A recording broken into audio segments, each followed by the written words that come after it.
with thy common destiny.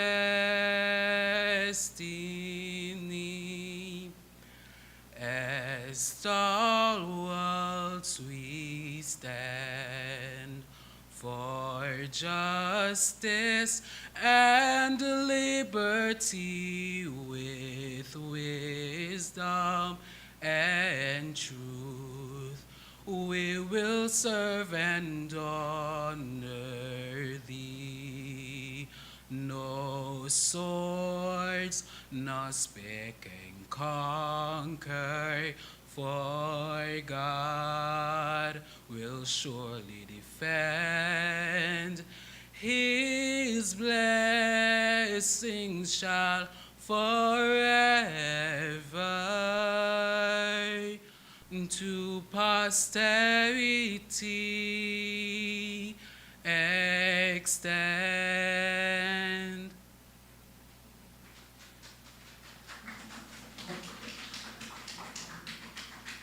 Thank you. You may be seated. Good day, everyone, and welcome.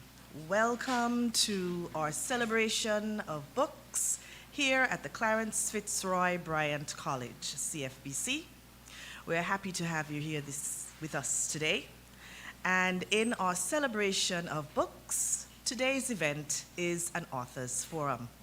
My name is Shauna Williams-Rogers, lecturer and faculty representative to the Board of Governors for the CFBC. I do have a message of apologies from the chair, Board of Governors of CFBC, from Dr. Tamu Petra Brown. She sends heartiest welcome to everyone, saying thank you so much for taking your time out today to be here with us. And she would just like to let our esteemed authors know that as chair, she welcomes you. She thanks you for sharing your expertise, and she is pleased to support initiatives like this one that continue to highlight commendable endeavors of creative work by our citizens. Her apologies once again. Welcome, welcome, welcome. It is always good to see persons here at the Clarence Fitzroy Bryant College celebrating with us and joining in these initiatives. At the end, of course, we thank everyone who has been a part of this initiative. And at this point in time, I will warmly welcome Dr. Moya Rotham, Acting President of the CFBC, to bring opening remarks. Dr. Rotham.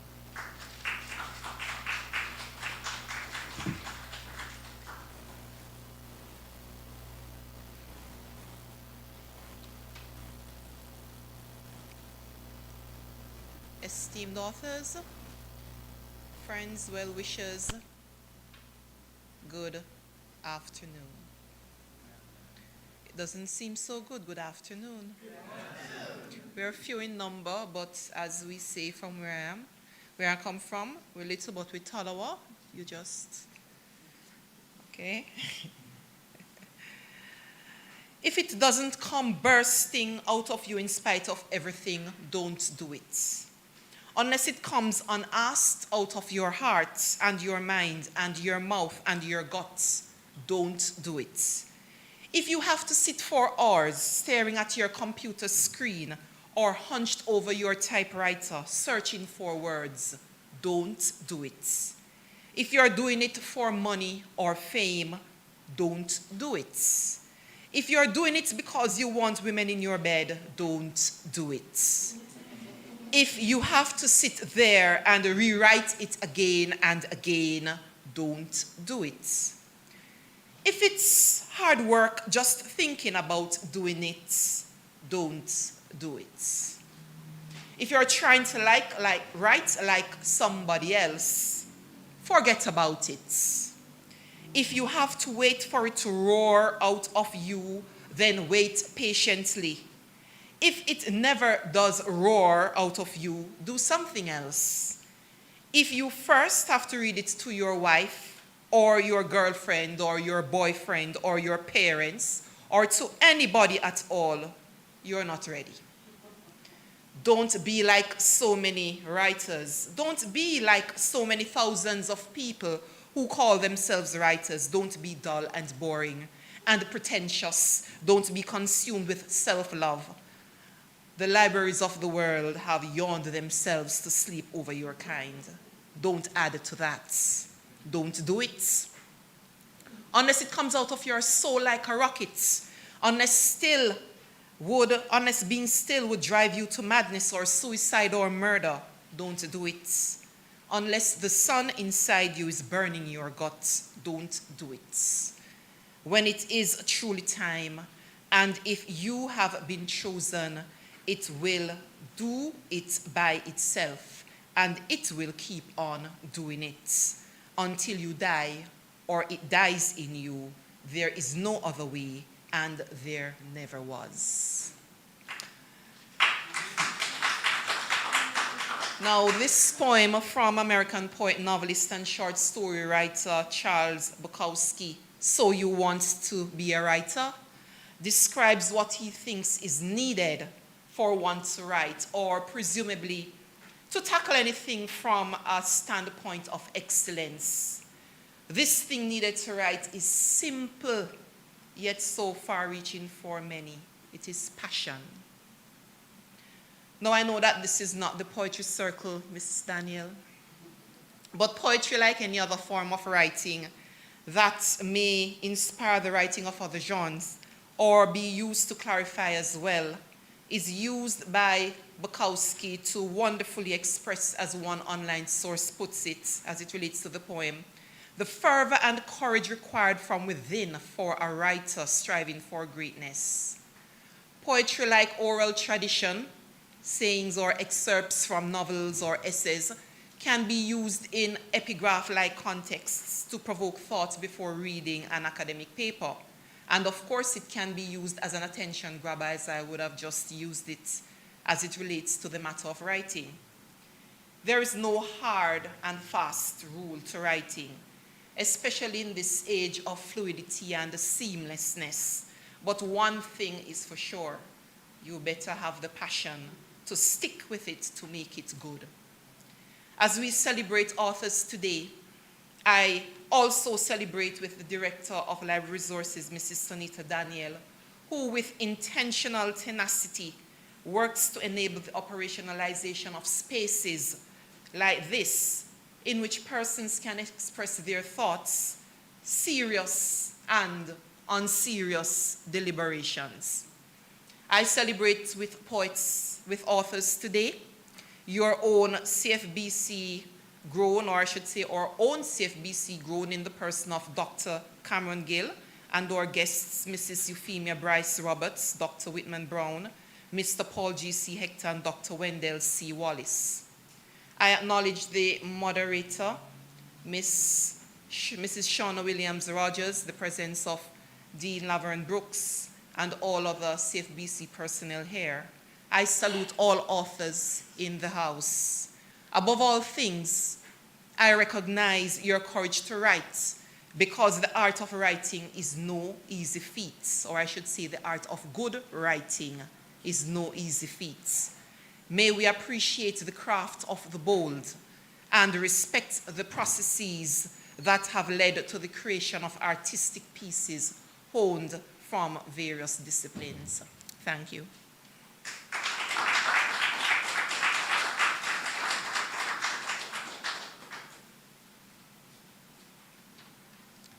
Thank you, Dr. Oaktham, and for those words. Now I know that if it's not my passion, I won't do it. We will now have remarks by Ms. Dorothy Warner, Secretary General of the St. Kitts and Nevis National Commission for UNESCO. Ms. Warner.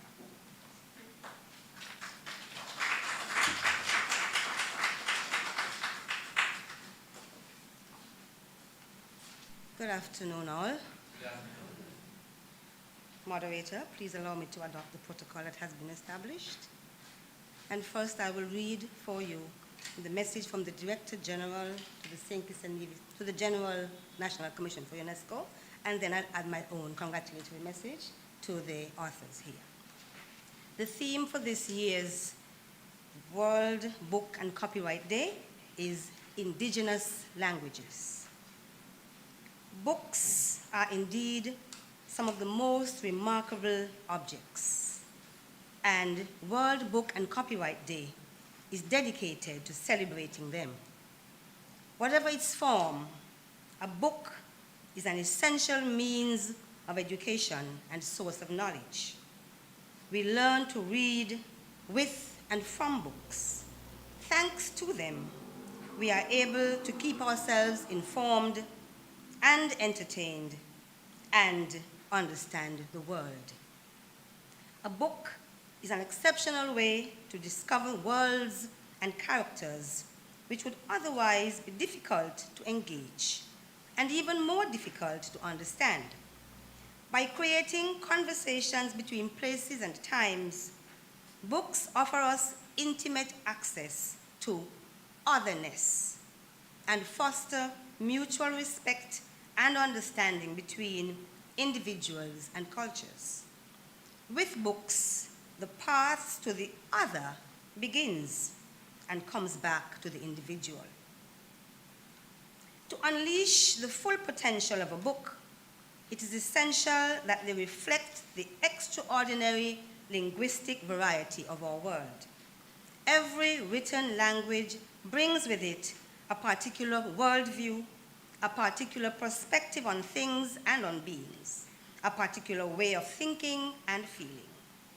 Explaining his decision to write in the Kikuku language, the great Kenyan writer Ngugi wa Thiong'o has said, and I quote, "The choice of a language and the purpose for which it is used are central to a people's own definition of themselves in relation to their natural and social environments, and even in relation to the entire universe," end of quote. Thus, in order to preserve both the integrity and the diversity of cultures and their expressions, last year the United Nations launched the International Decade of Indigenous Languages, IDIL 2022-2023. The aim of IDIL, led by UNESCO, is to promote these particularly endangered languages and protect the rights and cultures of indigenous peoples. This priority is reflected in particular in the marvelous work carried out by the UNESCO World Book Capitals. Last year, for example, in Guadalajara, Mexico, workshops were held to teach people about the issues associated with linguistic diversity. And in Accra, Ghana, the World Book Capital for this year, this work continues with the construction of a cultural center which will highlight reading and writing in the Ga language. We are also committed to protecting both the accessibility of literature and its linguistic diversity. This undertaking is all the more necessary today, given the risk of homogenization which comes with digital technology. So, we must support the online circulation of works from all cultures and in all languages, and the fair remuneration of all those involved in the book industry, beginning with, of course, the authors. After all, behind every book, there's an entire chain of know-how and skills which has led to its creation. We need this commitment in order to make literature, as well as all culture in general, a true global public good, as called for by UNESCO member states in Monday Cult 2022 conference in Mexico City. On World Book and Copyright Day, UNESCO and all its partners invite you not only to celebrate reading and culture, but also to make a commitment to support them. As the Secretary General, I am honored to be part of this celebration of books, and particularly of these local authors, among whom there's a past student, Dr. Gill, and I see that a UNESCO colleague is a part of the mix here. As a former teacher of language and literature, I place a high value on the use of books for learning to read and reading to learn. Books help us to transcend to that otherness, to other worlds as other people, learning about life through rich, vicarious experiences. Whether you read from a hard copy or a soft copy, as technology now allows, it is important that we engage in some form of reading to stay abreast of the changing world around us. Let us pledge to continue promoting books and protecting the intellectual properties, the GN is in the house, the intellectual property of illustrious authors as they share their products and their hard work with the world for all to enjoy. I must also thank Mrs. Sonita Daniel, Director of Literary Services, who continues to create opportunities to showcase literary talents and raise the profile and visibility of UNESCO. Well, yesterday was World Book and Copyright Day, but we are here today celebrating, and let me say, hope you had a happy World Book and Copyright Day yesterday. Continue reading. God bless you.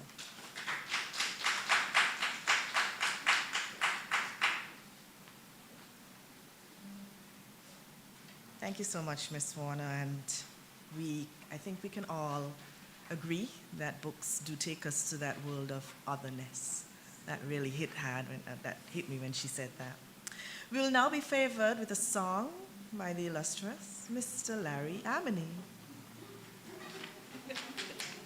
Please welcome him.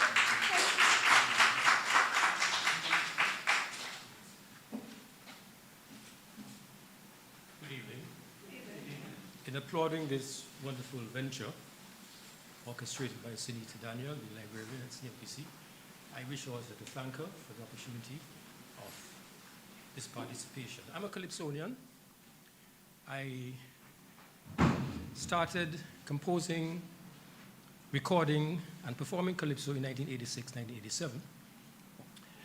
And in the years following, my work was dismissed as poetry. Yeah, the Calypso pundits declared that I sang ballads and folk songs and not Calypso. So what is Calypso? I tried to address that question, but anyway, in 2006, I published a book of 30 of my songs, and I titled it Calypso as Poetry. And the song I'm about to sing is from that collection. Do da da da da da da da da da da da da da da da da da da da. Twilili twilili twilili twilili twilili twilili twilili twilili.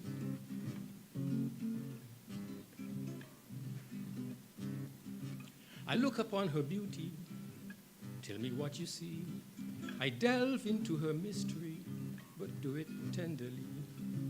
I move away and ponder, tell me what you see. Her majesty and splendor, my beautiful country. Lush mountains clothed in velvet green, fresh fertile fields, country towns between.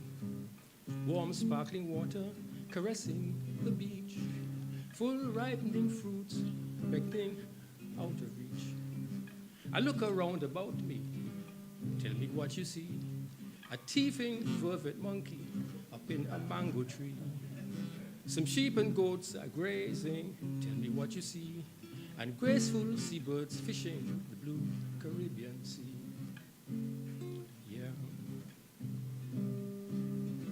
I walk about my island, tell me what you hear. The sounds of playing children as laughter fills the air. It's dawn and cocks are crowing, tell me what you hear. Some nights there's gospel singing and voices raised in prayer. Hard-working people, bright and strong, all play their part from the old to young. Students vibrate with pure energy as teachers help shape our destiny.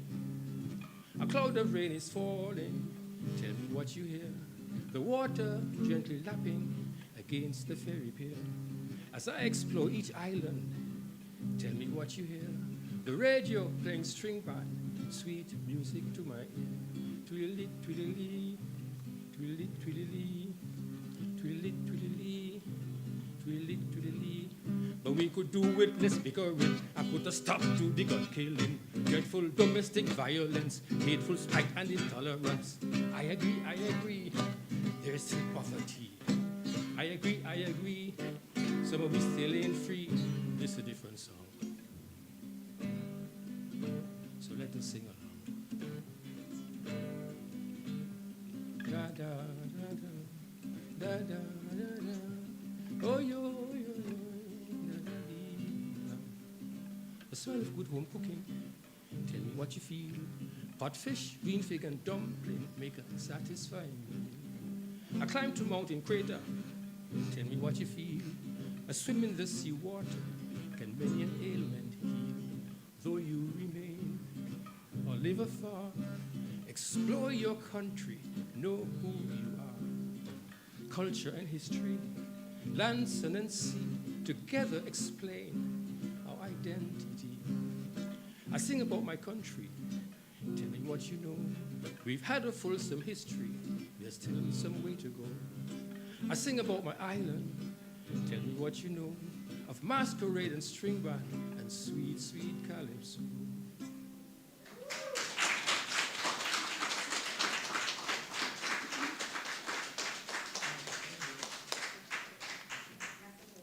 Excellent. Excellent. Thank you so much, Mr. Avani, for that song. Nope, Calypso, about our beautiful country. It is now time for us to hear from those special guests. And I will just take a moment to introduce our moderator for this afternoon's proceedings, Ms. Laverne M. Brooks. Ms. Brooks is the Dean of the Division of Arts, Sciences, and General Studies at the Clarence, Fitzroy, Bryant College, CFBC. Ms. Brooks is also the staff sponsor of the CFBC Literary and Debating Society, the Ministry of Education's representative of the St. Christopher National Trust Board, and Assistant Chief Examiner of Cape Caribbean Studies. She's the president of the St. George's Mothers Union, and Ms. Brooks prepares students for the Model OAS, General Assembly, and Beauty Pageant interviews. She's a contributor to the Caribbean Studies World Seminar Series for Caribbean Studies educators and students across the region. Ms. Brooks holds a Bachelor's of Science degree in Political Science and History with honors, and a postgraduate diploma in education with distinction from the University of the West Indies, a master's in education in educational leadership from the St. Augustine and Cave Hill, and a master's degree in international relations and world order from the University of Leicester, Leicester, United Kingdom. Please help me welcome to the podium to lead in the moderation of this afternoon's proceedings, Dean Laverne M. Brooks.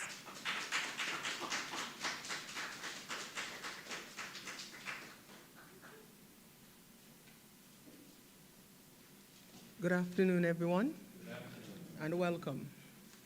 Madam Chair, permit me to adopt the protocol so ably established. And so we are going to go directly into the matter that we are here for. This afternoon, we have with us 5 authors.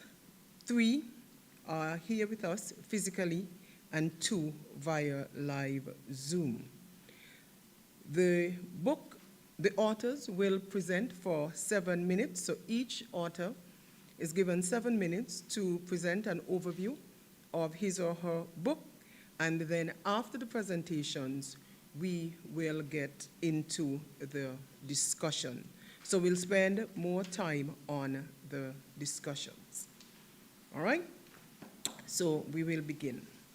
We will begin with, there are some times in life when you become the. So we'll begin with the Dr. Whitman Brown. Good afternoon.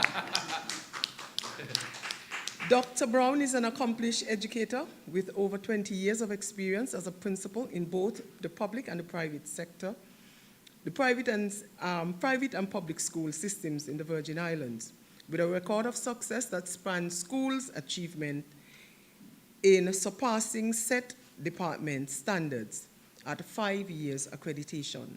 He's a management and leadership actualized individual and deals with severely damaged schools and the reconstruction and designing of classes following the devastation of the institution by the hurricane which struck the Virgin Islands in 2017. Dr. Brown, by profession, is an educator. However, he holds management and leadership skills in success in teaching and learning strategies, writing and editing, strategies for government, problem solving in education, negotiations with difficult workers, group training in selected areas of education and organizational change. He is a prolific public speaker, photographer, religious educator. He loves swimming. He believes in health and wellness strategies. He believes in community development and community service, emergency and disaster assistance. He also prioritizes prison ministry. Dr. Brown has worked as a principal in many instances in the Virgin Islands. He was also the assistant to the governor of the U.S. Virgin Islands, Charles W. Turnbull. He was also assistant principal of the Charlotte Amalie High School. He was a part-time lecturer of history at the University of the Virgin Islands. He also taught in the junior high school in the Virgin Islands. He's also a consultant, lectured at the St. Kitts Teachers Training College many years ago. He also believes in he's a social sciences coordinator for school district in Allentown in Pennsylvania. He's a secondary school teacher also in Pennsylvania, and he believes in practical training in government. Dr. Brown holds a PhD in leadership and organizational change from Walden University. He also did advanced studies in education, social sciences at Temple University in Pennsylvania. Dr. Brown holds a Master's of Social Sciences in Education from Lehigh University in the US. He holds also a bachelor's degree in history from UCinus College in the US and a diploma in education from the Leeward Islands Teachers College in Antigua. He's also a publisher of many books, some 8 non-fictional books, including his dissertation, 2 new books that are pending that should be with us in 2023, including an autobiography. He's the editor of many newspaper articles and professional papers on St. Kitts Nevis, Antigua, Barbados, and the U.S. Virgin Islands. Let us welcome the Dr. Whitman Brown.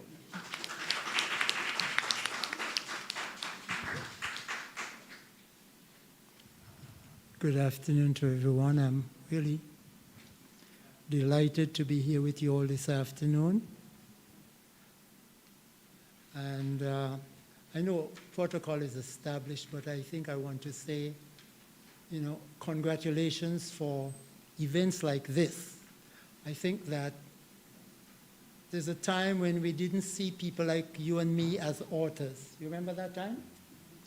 And now that we are getting to that era, when we've got a lot of PhDs and so on around, congratulations to all of you.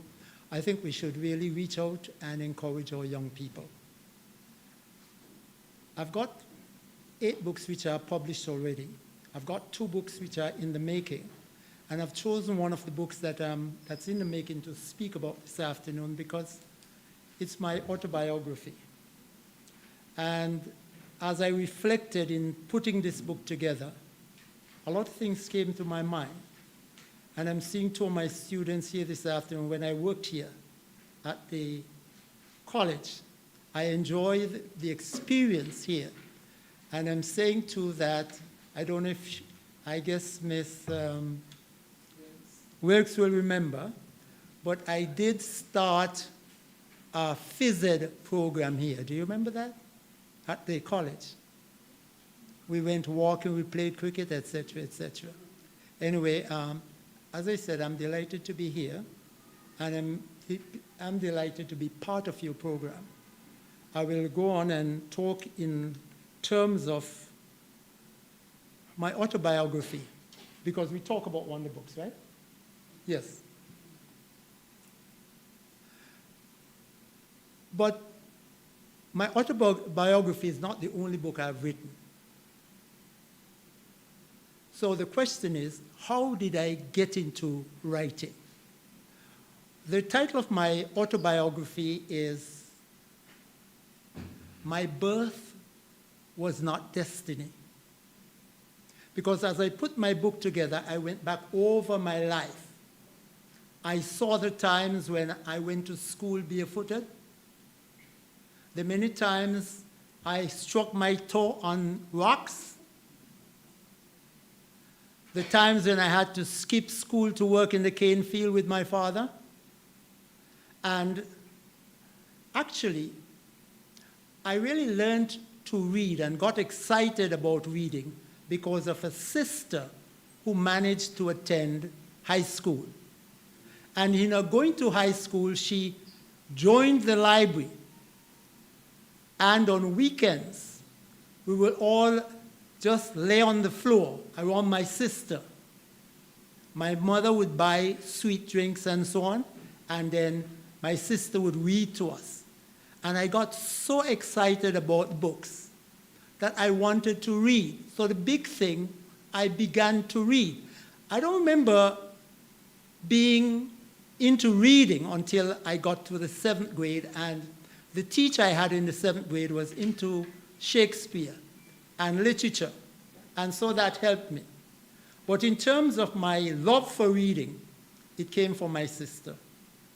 And as somebody said earlier, as you read, you begin to reach in the other world, and that's what happened to me.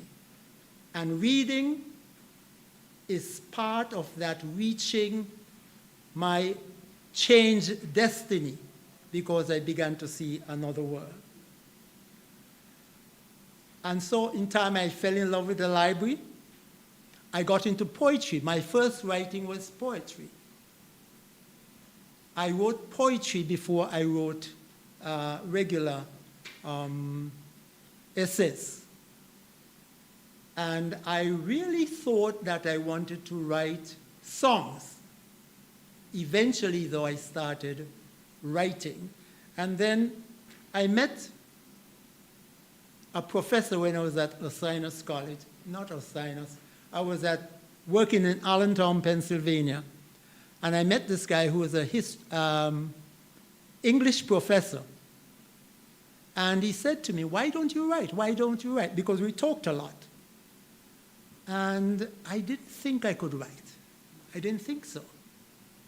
Anyway, when I came back to the Caribbean in 1980, I began to say, what should I write? But in 1970, I was there and part of the Christina story.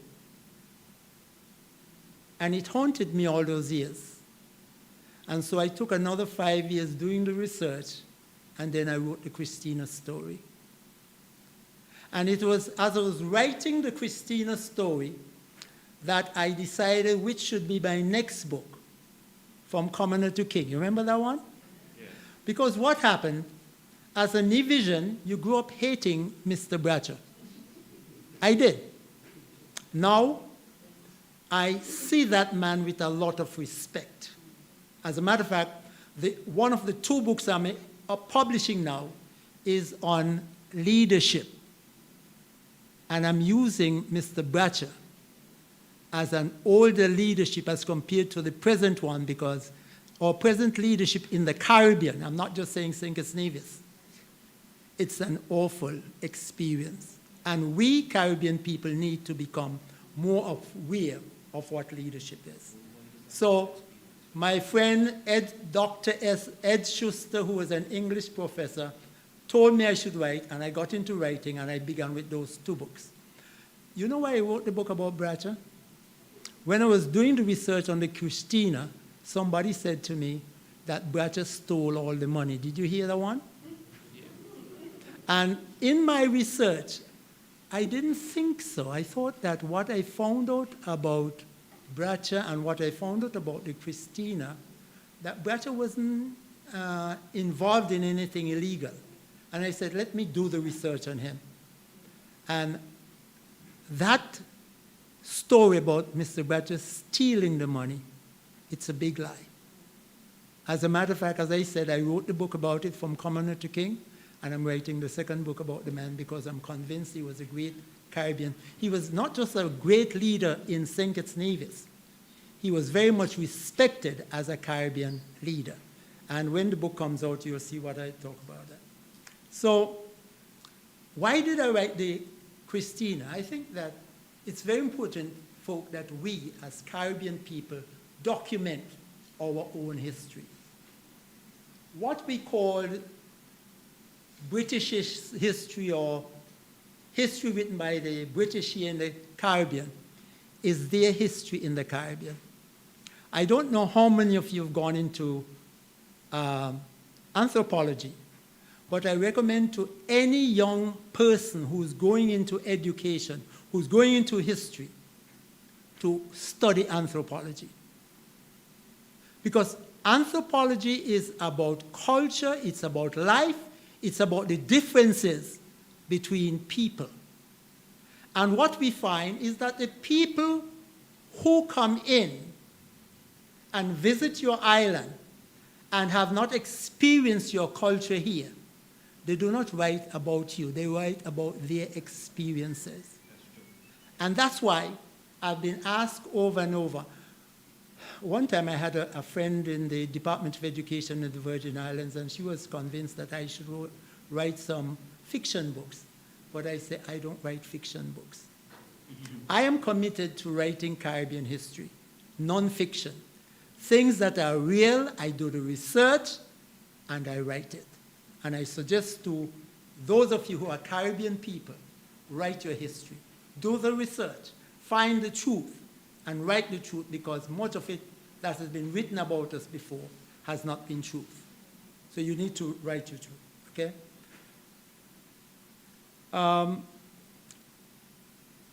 As writers, we have different approaches, different strategies to writing.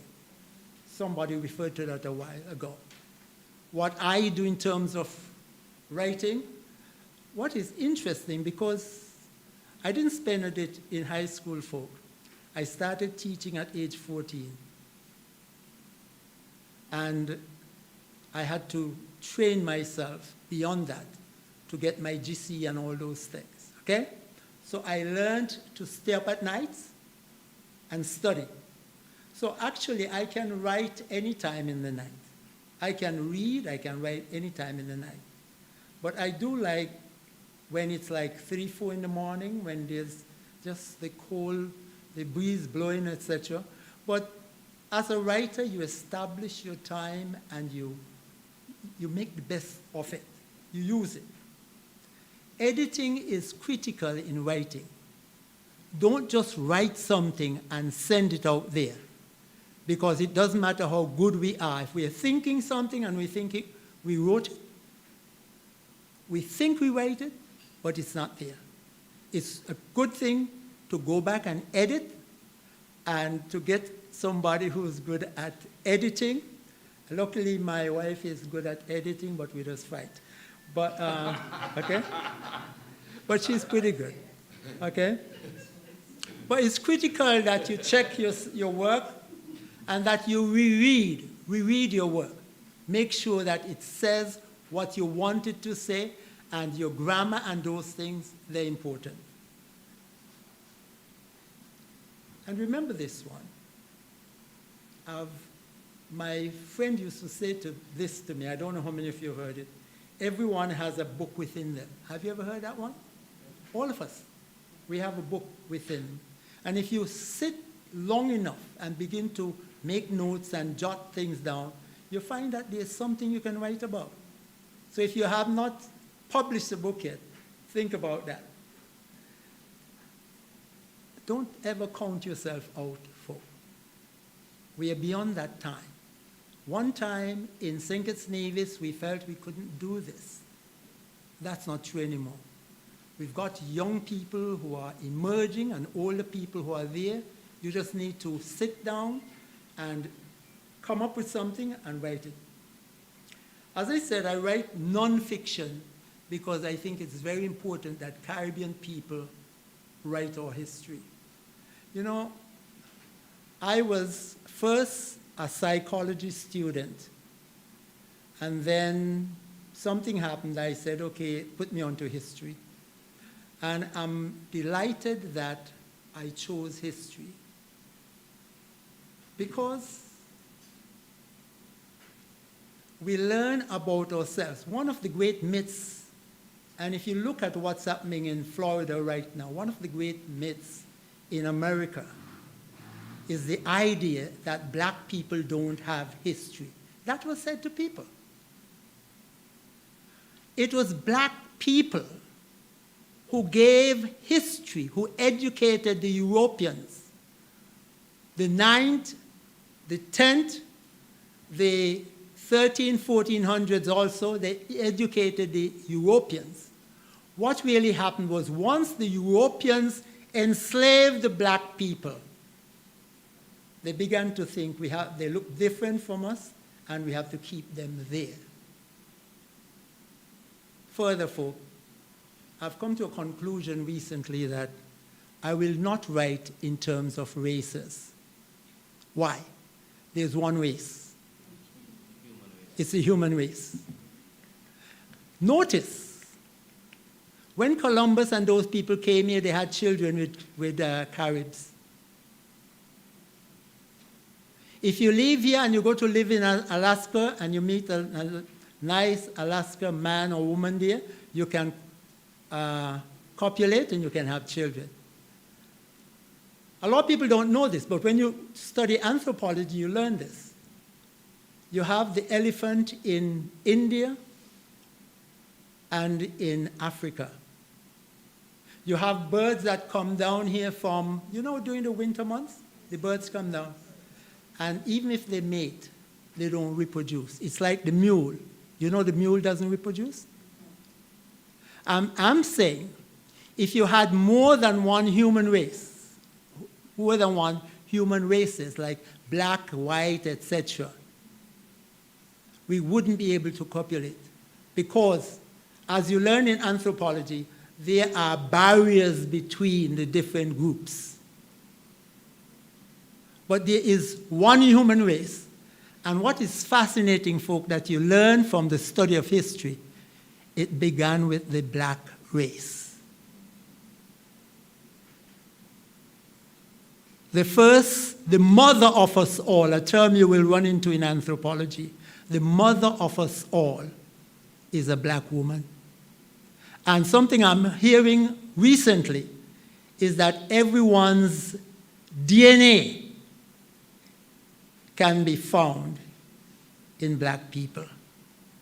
And black people are the only people who can give you a white child or black child or a Chinese or Indian or anything like that. Because we are the original people. And I'm just saying that because of my study in history, and I'm still fascinated by history, I have discovered those things, and as much as possible, I share them, and I talk about these things when I write. And so, my book, My Birth Was Not Destiny, it reflects on my life. Growing up in Nevis, I'm from the back part of Nevis. People from Charlestown, and near town like Mr. Daniel here, didn't come to that section of Nevis called Butlers. Anybody ever heard about Butlers in Nevis? People didn't come there because it's the back of Nevis. But I'm so fascinated right now with my people. Because recently, a friend of mine did a survey and he found out that something like 40-something people in Nevis recently were centenarians, and out of those 40-something people, 5 of them were from my village. And right now, I am really fascinated by what they're doing in Butler's Village. The young people are getting together, we've got a lot of doctors and so on, and I'm really delighted that my daughter is one of them. She's a pediatrician, and she's longing to come back home, so she may be here soon. But my birth wasn't destiny. Once you have a chance to get an education, and that's the other thing. Some people feel, oh, you're born stupid. No, nobody's born stupid. The difference is opportunities. Did you get the opportunities? And if you get opportunities, you can change your life. And I'm where I am today because I had some opportunities. I came here to work in St. Kitts and I got fired. I got fired in St. Kitts twice. One was because I wanted to go to school to increase my study. And I've said these in my autobiography. I've said these. I wanted to go and continue my study. They said, no, you can't go away. And the next time I went and messed with politics in Nevis, and they said, you're fired. But then eventually, I got called to the U.S. Virgin Islands, and it's really been a wonderful experience for me in the U.S. Virgin Islands. And so, I see not just myself in terms of what I have become. And folk, I cannot be haughty. I cannot be haughty. And let me say that one of the problems with leadership in the Caribbean today is haughtiness. A real leader is not haughty. You are where you are because other people put you there. You can't ask them to put you there and then you don't know them. And so, yes, I've gone through school, got PhD, etc., but I try by God's grace to be humble. And I know that other people touched my life. Other people helped me to reach where I am. And I'm saying all this in my book. And I'm also saying, folk, that at the time when I was being kicked out of St. Kitts Nevis, kicked out of my job, I was teaching at the college, and they said, no, we don't want you anymore. I was asked to participate in a history discussion. It was a Caribbean history program. And I was asked to do one of the presentation. One of my areas is sociology, so I was asked to do something, the sociology of St. Kitts Nevis. And while after my presentation, I saw a very tall man came up to me, and he started talking with me, and he said, what do you do? I said, I'm really an educator, but right now I'm working in the development bank, and Mr. Ngala, they would remember that. And so he said, would you be interested in coming to the Virgin Islands to work as an educator? I said, yeah. And the time, history, has made the difference. So something like that, when at a time when I was not really happy, somebody came and offered me a job that changed my life, I see God, folk. And so as I reflect on my story, I also reflect on God because God has been good to me. And that's why today, it doesn't matter what happens to me. It doesn't matter what people say about atheism and evolution, etc. I believe in a creator God. And I'm very grateful to him for what he's been to me. And those are some of the things I've highlighted in my book. My birth was not destiny. Where I began is not where I ended. And I'm particularly grateful to friends who assisted me. And I'm very, very grateful to God because he's seen me through it. Thank you all very much.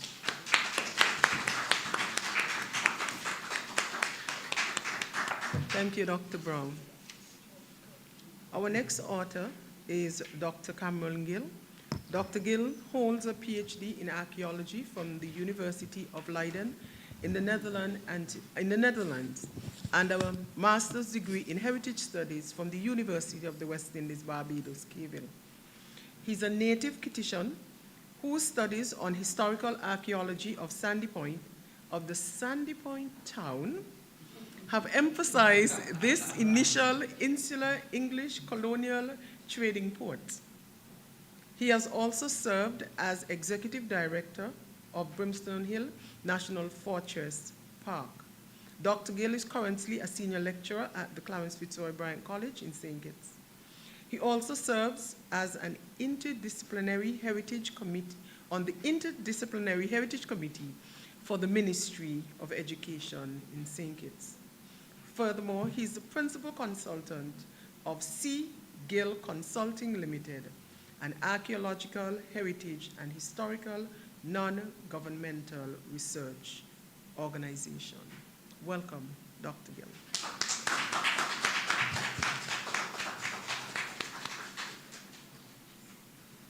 Good afternoon, all.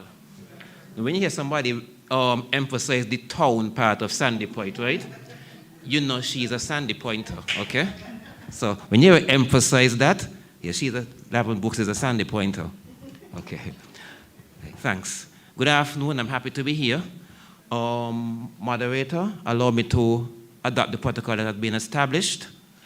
7 minutes to speak about a labor of love. I'll try to do my best. Okay. One question people often ask me, because those know me now, I'm from Bastia, born down the road, born in Low Malone Avenue in Irish Town.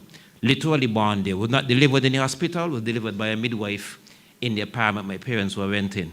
So people would wonder, and those who know me would tell that I'm proud to be from Bastia. Just as she's proud to be from Sandy Point, I'm proud to be from Bastia. So you may be wondering, well, in that case, why did I choose to do my doctoral dissertation on Sandy Point? At the time, I was as the moderator noted, the general manager at our World Heritage Site. And information about the history of the site would say that the fortress was built to defend the port of Sandy Point. And I have a habit, when I'm in a job, I will do research. But when I dug deeper into research, I realized that there's something missing, something adding up. Yes, it is true that Sandy Point early on became an important port town. But when I researched deeper and I realized, okay, outside of the Spanish-speaking Caribbean, Puerto Rico, Santo Domingo, Cuba, Brimstone Hill Fortress was the largest fort outside the Spanish-speaking Caribbean. There's no other fort of that size in the English, French, or Dutch-speaking Caribbean. Even when you compare to our former colonizer, the UK, in the whole of the UK, there's only one fort of comparable size. That's Fort Amherst in Chatham. So I'm asking myself, was it a massive fortress built? Because when you saw the history, yes, it was an important port town, but the level of trade through Bastia would have been the same level. And then you had other port towns in the region, Portsmouth in Dominica, Bridgetown and Spicetown in Barbados. You had other port towns with similar and even greater volumes of trade. So there had to be another reason why such a huge military investment would have been made. This would have been a huge investment in capital, material, financial, etc. So I went down a rabbit hole. And those who know me will tell you that when I become fixated on something, I'm like a Ukrainian heat-seeking missile going after a Russian jet. I focus on that and I don't stop. So I became fixated and find out there's a puzzle as to why Sandy Point became so heavily defended. And that started me down this rabbit hole of deciding to, because before I had actually had another topic for my dissertation, but that started me in another direction, which I have no regrets about. When I started my research, I reached out to a friend of mine because when I was doing my master's, I made the friendship of a gentleman by the name of Francois van der Hoven, who serves on the board of directors of the Foundation for Marine Archaeology in Curacao. He and I became friends before we even met face-to-face, because what happened, my master's dissertation was on maritime heritage, and I had contacted the Curacao Maritime Museum, which is the largest maritime museum in this part of the Caribbean, to get some information. And Francois responded to my email, and he even offered to edit one of the chapters in my master's thesis, which was on that topic I was inquiring about. We became friends, so much so that when I traveled to Curacao for UNESCO meeting, he invited me to stay with him and his wife. And we became friends. So when I started my PhD, some years later, I reached out to STIMACure, which is the foundation in Curacao, and invited them to partner with me. Because with history, you can do research on your own, etc. Archaeology involves a lot of field work, which is labor intensive. Sandy Point is for a small island, a fairly large area, okay? So, and there's a lot of field work to cover. And I had the ambitious idea of researching both the terrestrial archaeology and the maritime archaeology, because that had not been done before. Because what you have to realize, a port town exists in the two spheres, okay? Everybody, the enslaved people who came in through that port. And Sandy Point, along with Bastille, were the two major conduits for bringing in our ancestors onto this island. Then you have all the material that was brought in, okay? And then that went out as well. Sugar, molasses, etc. So the town did not exist independent of the maritime sphere. So while we had a lot of histories being written about towns, for example, Dr. Pedro Welch's History of Bridgetown, Candy Mitchell Hall's history, Dr. Mitchell Hall, you know, her history on St. George's in Grenada, and another colleague of mine who wrote a history on San Juan in Puerto Rico. And there was no holistic study done of a port town that looked at the two spheres in which it existed. So I decided I would use Sandy Point as a test bed for doing that. So, but this being an ambitious task, I invited STIMACure to assist me in the field work, and that is how we came to work on this. And then after I defended my dissertation, we started speaking about co-authoring the field report of the terrestrial and the maritime archaeology. Now, briefly, I will go into what makes the archaeology of Sandy Point so unique. So as I said earlier, yes, it became an important port town. Sandy Point became the first major port town on St. Kitts. And as this was the first island in the Eastern Caribbean to be settled by the English and French, that made it the first major port town in the Anglophone Caribbean, something that a lot of people do not realize. As a matter of fact, we look at our history now, we tend to feel that because we're a small island, we're not important historically, but consider it. On this small 68 square mile island, we have the first English capital, Old Road, in the West Indies, and in the wider English Caribbean, the second oldest capital after the one in Bermuda. We have the first French capital, where we are standing right now, Bastille, okay? And then we have the first major English trading port, Sandy Point. So you have three of the oldest metropoli in the Caribbean on one tiny island. So that shows how unique our history is. I think that's the point that Mr. Bourne is making earlier, there's much to research. So going on this rabbit hole, which was related to my job at the time, and what I noted that there were some factors that collided to make Sandy Point strategically important. One was the fact that the English and the French share the island, the northern boundary between English St. Christopher and French St. Christophe ran through Sandy Point Bay. As you all may know, English were in the middle, the French are in the south and north, okay? So the southern part was Bastille, and the capital got the same name, and then the northern part was Capistire, okay? The boundary between Capistire and English St. Christopher ran through Pump Bay. That became a source of eternal friction between the English and French. As I tell my students all the time, the one time that the English and the French had any major cooperation was when they came together to seek to commit genocide against indigenous people. So that was the one time, but apart from that, there was continuous friction between them.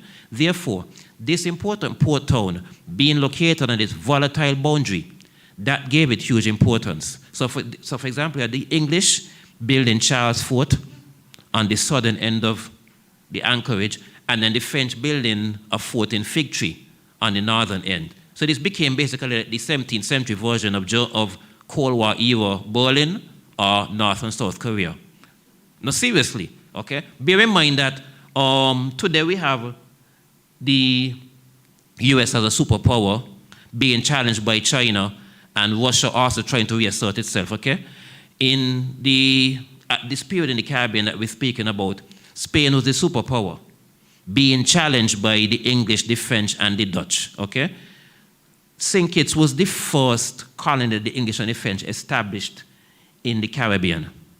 And in order for their ambitions in the Caribbean to succeed, they had to succeed here first. If they failed on St. Kitts, they had to put an end to. It's like, for example, right now, the US is seeking to land a mission on the moon again. The moon is their launching pad for the rest of their galactic explorations. If the mission to the moon fails, it's going to doom their missions to Mars, etc. So St. Kitts became the launching point. Therefore, the English and the French on opposite ends of this boundary. It became a life and death struggle, so Sandy Point became the focal point for their competition. So it became heavily fortified. You had Charles Fort being built at first, and Charles Fort was unique because the historic fortresses, even those massive forts that you see, let me ask a question, a show of hands. Who here have been to San Juan, Puerto Rico, especially Old San Juan? Anybody here been to Old? Okay, so you know El Morro and San Cristobal. Now, as massive as those forts are, they do not start that way. Normally, they begin like a small battery here, then another battery there, and then over time they connect them with curtain walls, etc. So they evolve over time. Even Brimstone Hill, what you see now, was several fortifications built on top of a hill that later on evolved. Charles Fort, what became the Hanson home, was unique in that it was designed from the beginning as a comprehensive fortification. So that is why I argue my dissertation that makes it one of the oldest surviving original fortifications. And in its present form, perhaps even older than the Spanish fortifications. Yes, the Spaniards built theirs first because they were here in this region first. But what you see in the present tangible form in Havana, in Santo Domingo, and in San Juan was not the original fortifications. What you see at Charles Fort is still, so for example, if you look at an old 17th century plan of Charles Fort, and you compare that with a Google Earth, which I've done, satellite image, it has not changed. The same pentagonal shape, the exact same shape. All that would have happened there, you repair a wall, etc., you make a slight modification to a bastion here or there. You compare it to every other fort, and even our churches. Many of our churches now, they've been built originally of timber, and then later on replaced with masonry when they became damaged by a hurricane or earthquake, or we decided to rebuild them. So you had this massive fort that was built, and King Charles II, I think it was, the second, he actually dipped his hands into his own pockets to finance the completion of Charles Fort. Now that is very rare, okay? For a king to personally finance a military project like that, that was very rare. And then over time, you had Brimstone Hill being built as a backup to Charles Fort, and then evolving in its own right, as it was realized that Charles Fort coastal location made it vulnerable. But at that time, you had no choice but to build forts on the coast, because the limitations of technology meant that you need to put them on the coast where the artillery can hit any ships. But what happened later on was that the adjunct ended up overshadowing the parent. Because as the technology improved, and cannon now can, from an inland location, hit ships out at sea. So that was why Brimstone Hill would supersede the other fortifications. So in a nutshell, that was one factor. The two competing emerging superpowers, to use a 20th century term, the two competing emerging superpowers on either side of the Sandy Point anchorage. Then there were some other factors as well. Now, the three most important sugar colonies, and again, sugar from the 17th to the 19th century, sugar was what oil was. So what the Middle East was in the 20th century, and we saw the United States go to war against Iraq on 2 occasions, what oil was in the 20th century is what sugar was for several centuries. Respectively, Jamaica, Barbados, and St. Kitts were the 3 most important sugar colonies. However, you would notice when you go to Jamaica and in Kingston, Port Royal, you see several fortifications, but none of that size. When you go to Barbados, you see what they call these signal stations. Okay? Some of them are smaller than this room. So why is it that out out of these 3 major sugar colonies, and the same thing in Antigua, several forts, but none this size. So out of these 4 major sugar colonies, Jamaica, Barbados, St. Kitts, Antigua, only one has fortification of this level. My argument again in my dissertation was that St. Kitts was the most vulnerable, okay? Jamaica being in the Greater Antilles and being in close proximity to the Spanish territories, the English decided to put the headquarters of the naval base there in Jamaica. So Jamaica was protected because the British Navy, the most powerful navy in the world up to the Second World War, had its Caribbean headquarters in Jamaica, okay? Antigua was also protected because the second most important British naval facility in the Caribbean was at Nelson's Dockyard. Barbados was protected because of its geography. It was hard for sailing ships to make a direct attack on Barbados because it's further out in the Caribbean. And so the technology at the time, which was dependent on sail, that made them vulnerable. So out of these 4 important colonies, Jamaica, Antigua, St. Kitts, Barbados, St. Kitts was the most vulnerable. There was no major naval base here. And we did not have, unlike Antigua, we do not have a closed natural harbor. All our harbors are open roadsteads, Bastille, Old Road, Sandy Point. So we did not have the facilities for naval base, the natural topography for naval base like Jamaica and Antigua have. We do not have the benefit of geographic isolation that Barbados has. That made us vulnerable because we are close to Martinique and Guadeloupe, where the French Navy, second most powerful in the world next to the British Navy, was located. And on several occasions, we were attacked by the French, and those attacks were launched from Martinique and Guadeloupe. For example, the most important one was the major siege of 1782. Now, here's something a lot of people did not know. When the French attacked St. Kitts in 1782, St. Kitts was not the original target. The original target was Barbados. Okay? But, and that would have been a very interesting battle. Because, again, today we have satellite technology, you could spy on your enemy. The French, in planning the attack on Barbados, did not know that Admiral Hood and his fleet had just anchored there. That would have been some battle if the French had attacked Barbados with a major British fleet there. That would have been interesting. However, weather conditions forced the French to abort their plans. And so they decided, let's go for the next best thing, St. Kitts. So that is how they ended up attacking St. Kitts. And note, when they attacked St. Kitts, they focused a lot of their resources on Sandy Point. Now, the French amphibious assault in the Sandy Point area in January to February of 1782 is the largest amphibious operation in Caribbean history. Even when you compare it to the US invasion of Grenada in 1983, or the English invasion of Jamaica when they captured Jamaica from the Spanish, that expedition led by Penn and Venables, and also later in the 19th century when the English invaded Trinidad, took it from the Spanish.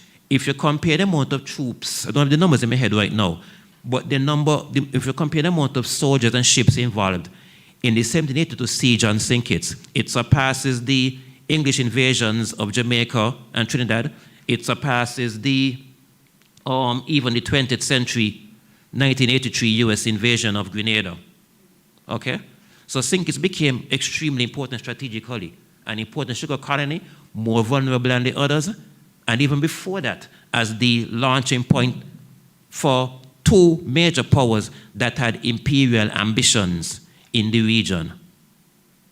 So Sandy Point was the first area of conflict between the English and the French in the Caribbean. And that's the argument I made.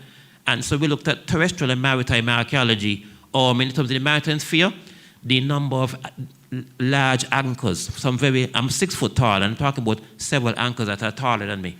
The number of large anchors that are left in the Sandy Point anchorage, indication of the volume of traffic. Now, because of the accretion of material on them over the centuries, okay? So the anchors are encrusted with rust and natural material. It's hard to specifically say this came from a naval vessel, this came from a merchant vessel. But the number of anchors, etc., would indicate a lot of traffic, okay? Both maritime and naval.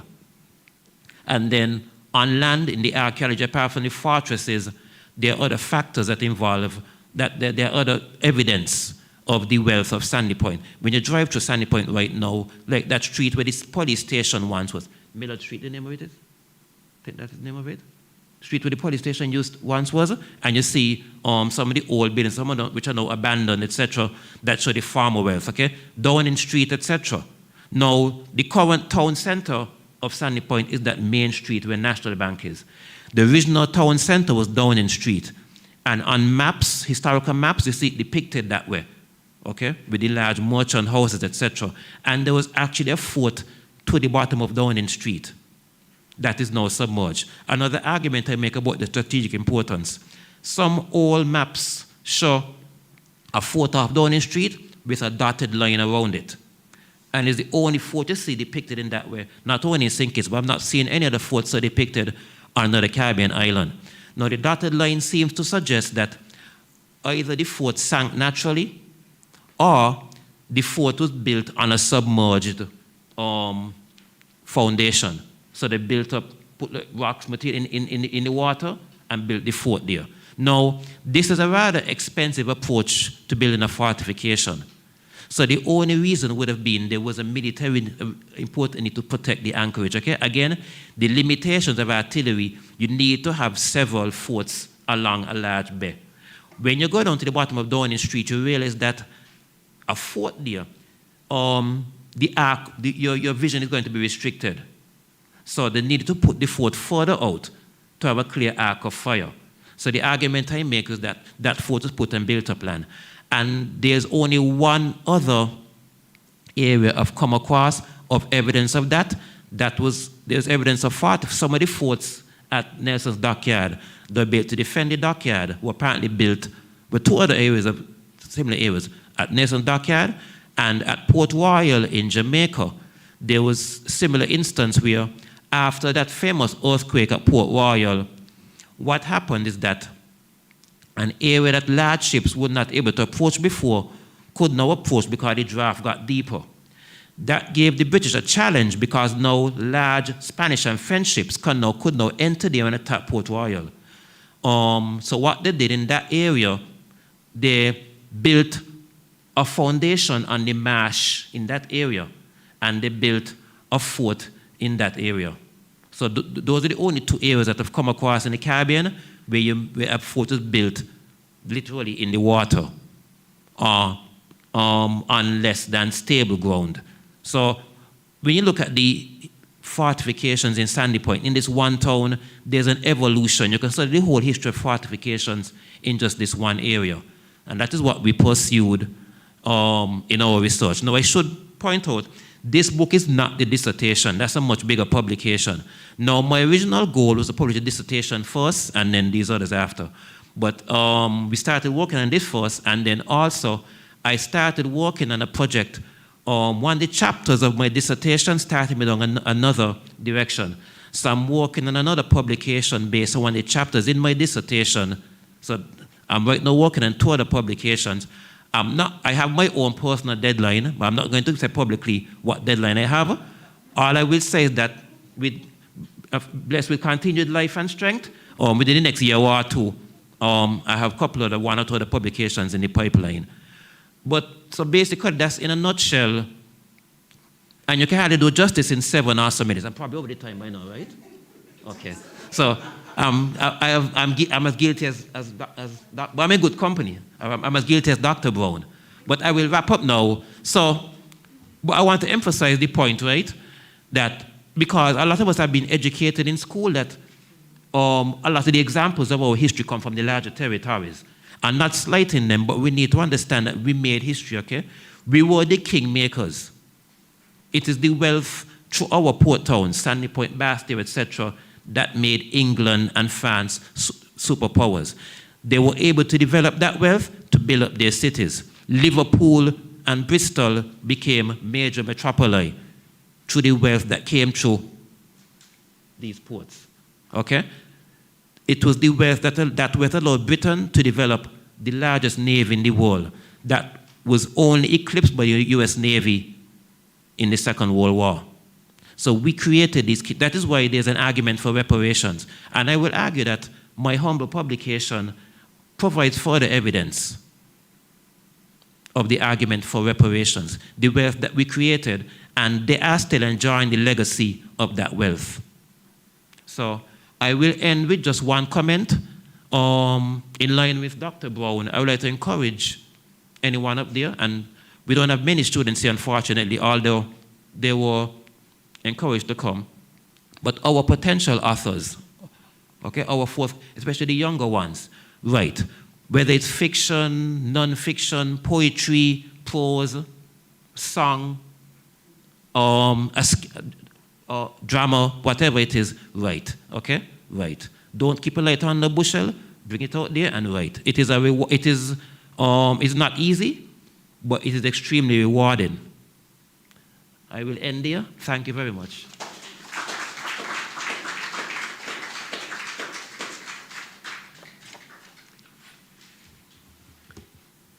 Thank you, Dr. Gill. Our next author is Dr. Paul G.C. Hector, a person of many parts. He hails from St. Kitts and Nevis and has been working for the United Nations over the last 2 decades. At the UN, he has focused on knowledge-based development, advising governments and institutions in the design and implementation of project initiatives and policy actions that seek to overcome knowledge and digital divides in Africa, Latin America, the Caribbean, Asia Pacific, and the Middle East. Paul is an alumnus of the University of the West Indies, where he pursued a Bachelor of Science in Engineering. He has worked in civil and structural engineering projects in the public and international private sectors in roads, residential, industrial, maritime projects before joining the United Nations. A self-confessed bookworm, Paul holds multiple masters in civil engineering, operations research, and a doctoral degree in management science, knowledge, and innovation management. He has taught in leading European business schools, is affiliated to the Academic Research Lab in Asia and Europe, and has written conference, journal papers, and book chapters. His research interests include knowledge-based development, design, entrepreneurship, innovation, digital transformation. He is the recipient of various awards and is an alumnus of the J. Williams Fulbright Fellowship and the United States Department International Visitor Leadership Programs. Paul is also a coach and a mentor. In this role, he has been preparing students for the world of work at the University of Washington and the University of the West Indies. As an in-house mentor at the United Nations, he has been supporting colleagues to find balance. Other volunteer work including the Cub Scouts of America, where he served as an assistant Cub master. Paul's wife and 2 children have accompanied him on his global journey. With his family, he has been supporting library and reading projects, as well as encouraging young people to get involved in science, technology, engineering, and mathematics, which we know as STEMs. Through an annual prize, Paul recently published Yes, You Can, 5 Steps to Becoming the CEO of Your Life. His book is a self-help genre, captures some of his own learnings and experiences, and seeks to help people find success wherever they find it. Let us welcome Dr. Paul Hector. Yes, good afternoon, everyone. It's truly a pleasure and an honor for me to be here. Can I ask that you please enable screen sharing? I don't seem to be able to share my presentation.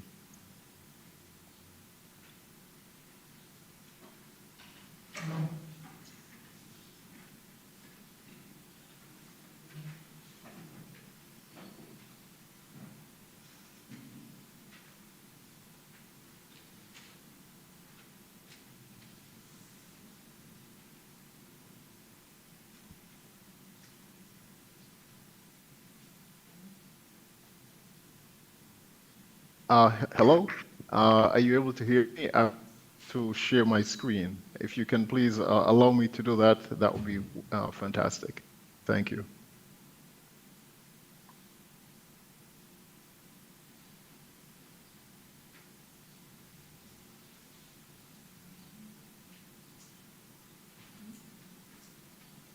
All right, awesome. Thank you very much. Okay, I'm just going to start my presentation now.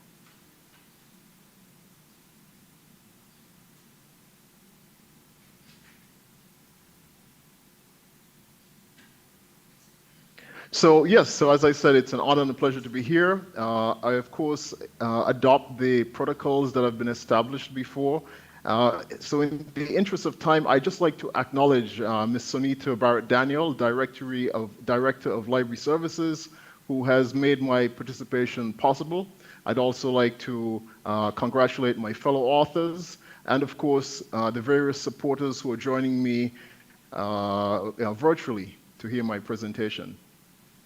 Now, during my presentation, I would like to just touch on a couple of things. I'd like to dedicate, this presentation to a very special person who has helped me to become the person who I am. As far as my book, I will share with you a little bit about some of the reviews of my book. I'll also show you a trailer that offers an overview of the book. And since my book addresses many aspects of success, well-being, etc., and we have limited time, I'm going to focus on just sharing one single chapter with you, which I think is of interest and relevance to everyone who is here. And finally, what I will do is I'll close with 5 important takeaways, and hopefully with this I can stay close to the sort of time frame that has been set for us. So, first of all, I'd just like to say that this presentation is dedicated to Ms. Rhoda Archibald. She is a resident in Bird Rock. She's my godmother, and Rhoda has been a very close family friend. She's been, of course, my godmother and mentor. And I found that through life, her counsel, her sense of humor, her generosity, and of course her prayers have really been important sources of guidance, inspiration, and perspective. So, today, this presentation I'm giving, it's just a way of saying thank you, Gotti Rhoda, for all that you've done. No. Okay, so let me sort of get into the book now. Now, I've shared this book with several persons, and I'm really grateful to all of the reviewers who read my book, persons who edited, who helped me to improve the work, who shared their thoughts. I'd just like to single out 2 particular persons who I've mentioned here, and you can see their comments on the screen. And they are Dr. Vincent Ribere, and Dr. Vincent Ribere, he is one of the world's leading experts in the area of knowledge management. I was also very lucky to have him, as he was one of the 3 doctoral supervisors who supervised my PhD, so I'm very grateful to him, and very grateful for his review. A second person whose review I've shared here with you is Mr. Max Jarrett. Now, Max is currently a coach, but previously, Max held a number of senior roles at the United Nations. And since leaving the United Nations, he's also served as the executive director of the Kofi Annan Foundation. As you know, Kofi Annan, he was one of the, now deceased, one of the former UN Secretary Generals. Max also worked in the media sector. At one point, he was the lead producer for BBC Africa. So again, I'm really grateful to these people. Now, again, in the interest of time, what I'm going to do is I'm going to share with you sort of a very short cinematic trailer, which gives you an overview of the book, and which I think will help to sort of sum up the purpose and also not take a lot of time.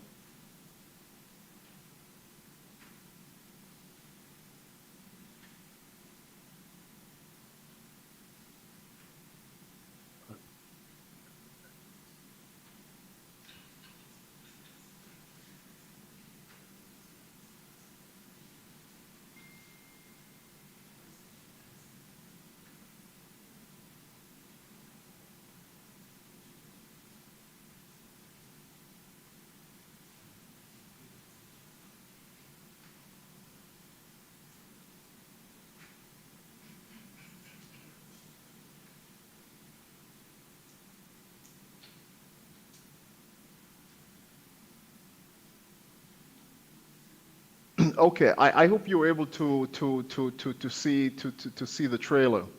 So now let's get into the sort of the book. Now, I don't know how many of you are aware that just a week and a half ago, it was the 111th anniversary of the sinking of the Titanic.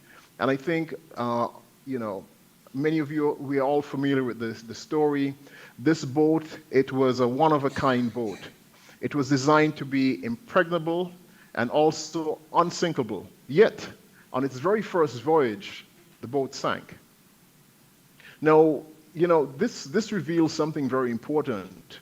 The designers, the captains, as an engineer, I'm certain everyone really did a lot of work, but there was one thing that they didn't take into account, and that was the fact that only about 10% of an iceberg is actually above the water. The rest of it is hidden below. And so, unfortunately, when they sighted the iceberg, they saw it late. They thought they could just, sail, right on through it.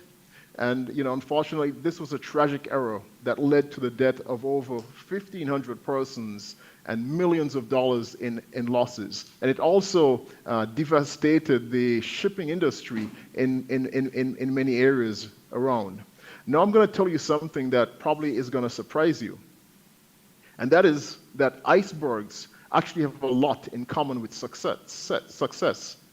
What you find is that, beneath all of the glitz, all of the glamour of success, there's actually a lot of hard work, often a lot of dead ends, sacrifices, setbacks, a lot of doubts.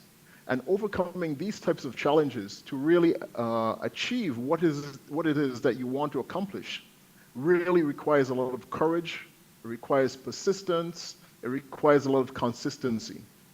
Today, we live in a culture, we live in a world that glorifies, the glitz and the success. What is at the tip of the iceberg, but sadly ignores the crucial hidden parts that are really crucial and key to success.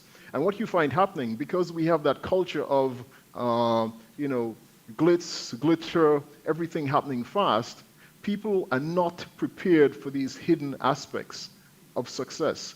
And so what happens is that many people end up giving up on whatever they're trying to achieve way, way too soon. And they end up having their aspirations and their dreams, just like the Titanic, becoming shipwrecked. And that's a really serious problem today.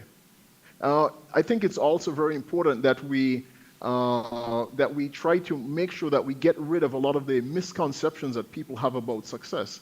You can see here, many people believe that the path to success is a straight line. In reality, nothing could be further from the truth. There are many twists, there are many turns, there are many path changes. I think from what my colleagues Whitman and Cameron said earlier, they talked about different challenges, persevering, going through, trying to solve puzzles. Now, I've seen the different twists and turns. I mean, for example, when I was a child, one of my dreams was to visit every country in the world. And, at that time, or, later on, I became a civil and structural engineer, and I thought, wow, doing international projects around the world, buildings, structures, etc., this could be a way of doing that. Today, I've had the good fortune to have visited, lived, holidayed, and studied and worked in over 130 countries. But this has not come from that initial path that I thought I would be on. It's actually come forward as a result of my work in knowledge-based development at the United Nations. So I think what this shows is that as we go through life, whatever goal that we are aiming for, we have to be able to learn from setbacks. We have to at the same time be persistent, and also we have to be open to new possibilities, new avenues that we had not even envisaged or thought about. So now, how can we be a little more concrete? And so what I'd like to do is just share with you some of the actionable steps that we can all use for helping us to enhance our success. So often one of the things we see is that we want to do a lot of things on our own. But really, we can really save a lot of time and effort by learning from others. I think you've known the statement, that famous statement by that statesman, Otto von Bismarck, who says, fools learn from their own mistakes, but the truly wise learn from the mistakes of others. So it's really important that we look at others and we aim to learn from the success. And as we see here, success leaves clues. So if we can figure out what people have done, we can improve on it. And of course, that gets us further on the path to success.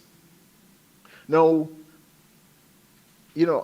this is another. I mean, books. Books represent a real treasure trove. And so I ask you, which famous person would you like to learn from? And think about this for a moment. Which famous person would you like to learn from?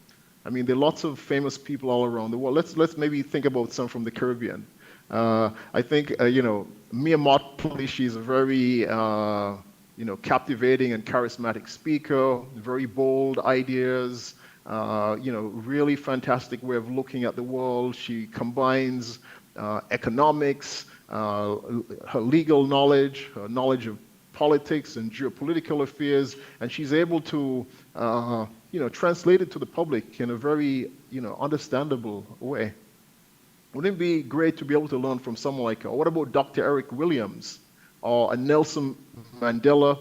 If thinking about literature, I mean, V.S. Naipaul, and if we think about, more contemporary people, what about Barack and Michelle Obama, Now, as you know, if there's a book about, a famous person, if you get a copy, you can easily spend moments with them, spending moments with the ideas, observing the ideas, understanding, various experiences that they had, and of course, through this, help yourself to enhance your own access. And of course, it's good not just to read, but also to be sure to take notes so you can, capture, these lessons.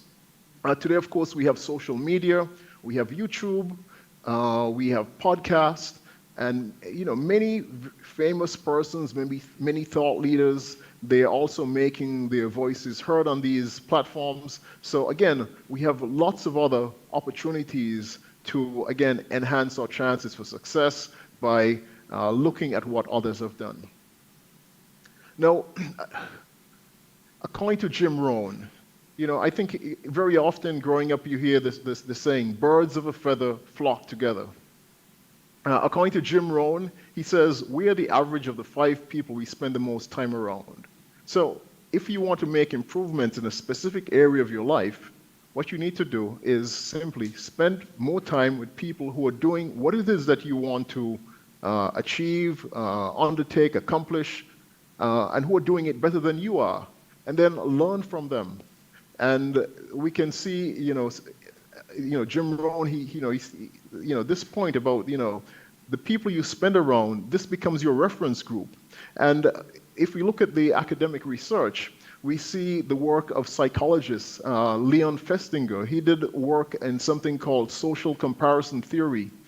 And there's also another sociologist, Robert Merton, who talks about this idea of reference groups, where he says basically we sort of look at others who are around us and we try to improve ourselves based on them.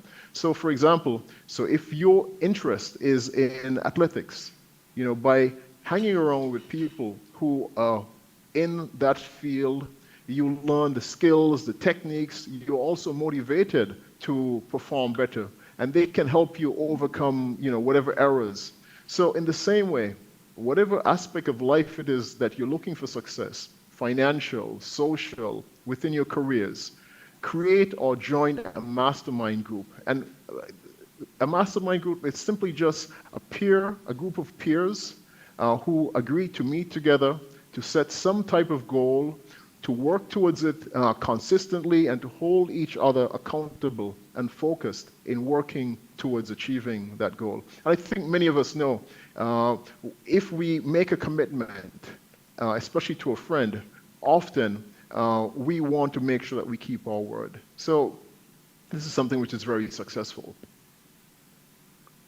The final tip that I'll use is relates to getting a mentor or coach. Now, if you look at businesses or governments, they're often hiring consultants or persons with expertise in specific areas so that they can access talent, skills that they don't have to enable them to improve in areas which are very important for their success, for their businesses, for their development. So in the same way, if in our lives we want to improve, now we should similarly go out, find a suitable coach or mentor who can help us, who can show us the way, who can keep us accountable, who can provide that sort of non-judgmental, confidential, and also systematic support in helping us to be better and to stay on track, to be focused, and to work towards achieving our goals. Now, I just want to leave a couple things with you. I'm wrapping up.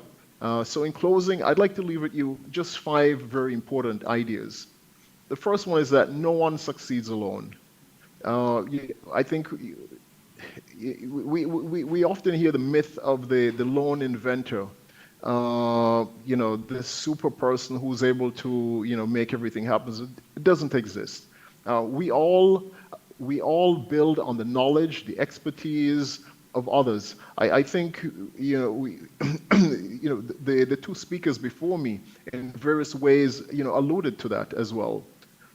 Second thing, clarity. If we want to succeed, we have to have focus.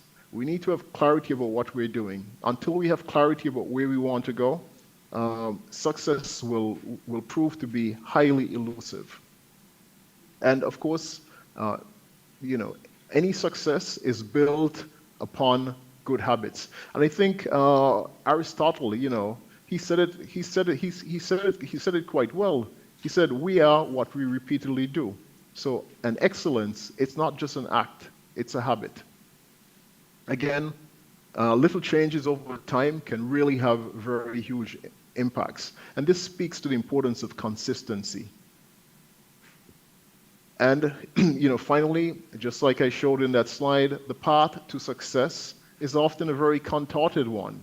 And if at first we don't succeed at whatever we're doing, it's good for us to stop, step back, assess what we're doing, try to learn, innovate, and adapt so that we can make another attempt better. And of course, just as Otto von Bismarck said, why not ask someone, look at what others are doing so that you can improve and move forward. And I think it's very important, that mindset that's captured in that quote by Nelson Mandela, I think it's a very important one, where he says, "I never lose, I either win or learn." Now, if the ideas that I've shared today resonate with you, I would like to invite you to take advantage of an offer that I have. And this is a buy one, get one free offer. On the screen, you can see QR codes. The one at the top is for the purchase of the digital version of my book, which is available on Amazon. And if you purchase that one today, then you will also get the free goal-setting workbook that goes with it. As mentioned earlier, I'm also a coach. And if the idea of having a coach or mentor sounds like something that might be of interest to you, I've also provided a second QR code at the bottom of the screen, which allows you to sign up for a free discovery course, a free discovery call, which allows you to sort of test drive my coaching, without any obligations. And I've also included here my email address, so please feel free to reach out to me. And, I think it's really important for us to, always keep moving forwards. There's so much that we can achieve.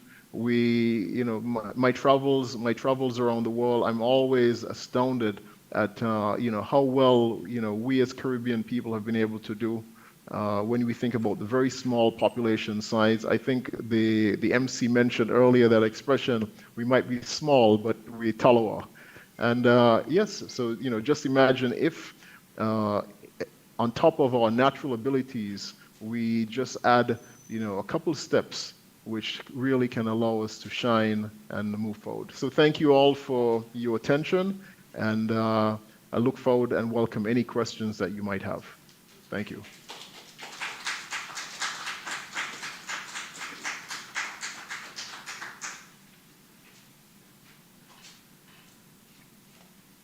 Thank you, Dr. Hector. There is the complaint that they're hearing a lot of feedback, but we are not using the microphone, so we'll try as much as possible to speak into the microphone. Thank you. Our next author is Mrs. Euphemia Bryce Roberts.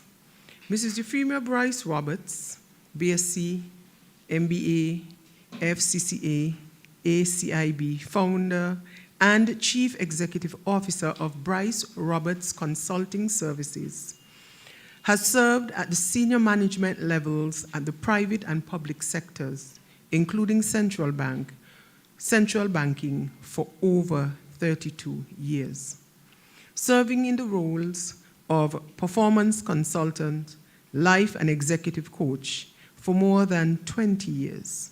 Mrs. Bryce Roberts recognizes the ever-present need for coaching to complement technical subject knowledge for enhancing performance and achieving goals and dreams. Please welcome Mrs. Euphemia Bryce Roberts. All right, Ms. Roberts will sit and present. Thank you. Thank you, Madam Chair. Trustee Kern, thank you, and thanks for permitting me to adopt the protocol, which has been established. Thanks to the organizers, Mrs. Danielle in particular, for the opportunity to share with regard to the book, Leading Through Coaching. The first two speakers, I must say, I was wondering whether it was destiny or what, because when it comes to history, I remember from the time I was at school, I said, I love history, but I don't think history loves me. And so as Dr. Brown was speaking about his book, From Commoner to King, I know at my home we've had about 3 of those books, whether through gifts or otherwise. And so from his speaking, I thought this was an encouragement for me to go and actually read and not just have those books at home. And so thank you, Dr. Gill. I appreciated actually when you were doing your history, I tried to tie it in with my particular area of interest, which struck me where you indicated that the time that the British and the French came together was when they were against a common enemy. And so recognizing the tendency that we have as a people not to take advantage, rather than take advantage of the opportunities for good, go for when it's for evil. So it was a little lesson here. And I'm appreciative of Dr. Hector, as he was really more into my area, into my comfort zone. So before I go into the book, Leading Through Coaching, for which we have, very simple, a practical guide for managers and other leaders, I must say thanks, as was mentioned. I think one of the points that Dr. Hector would have indicated, that success comes with the aid of others. And I'm grateful to the number of persons who have helped me in terms of, and I think somebody emphasized the importance of editing, even if one would fight with the editors. So I'm grateful. We have Mr. Hensley Daniel, who is here, and I think Novlet Morton, I think, maybe here. But we have a few persons who would have assisted there. Now, in terms of the book itself, the story behind the book, I do training and development programs. And while I have been planning to write books relating to personal and professional development, so it was not my plan to start with coaching.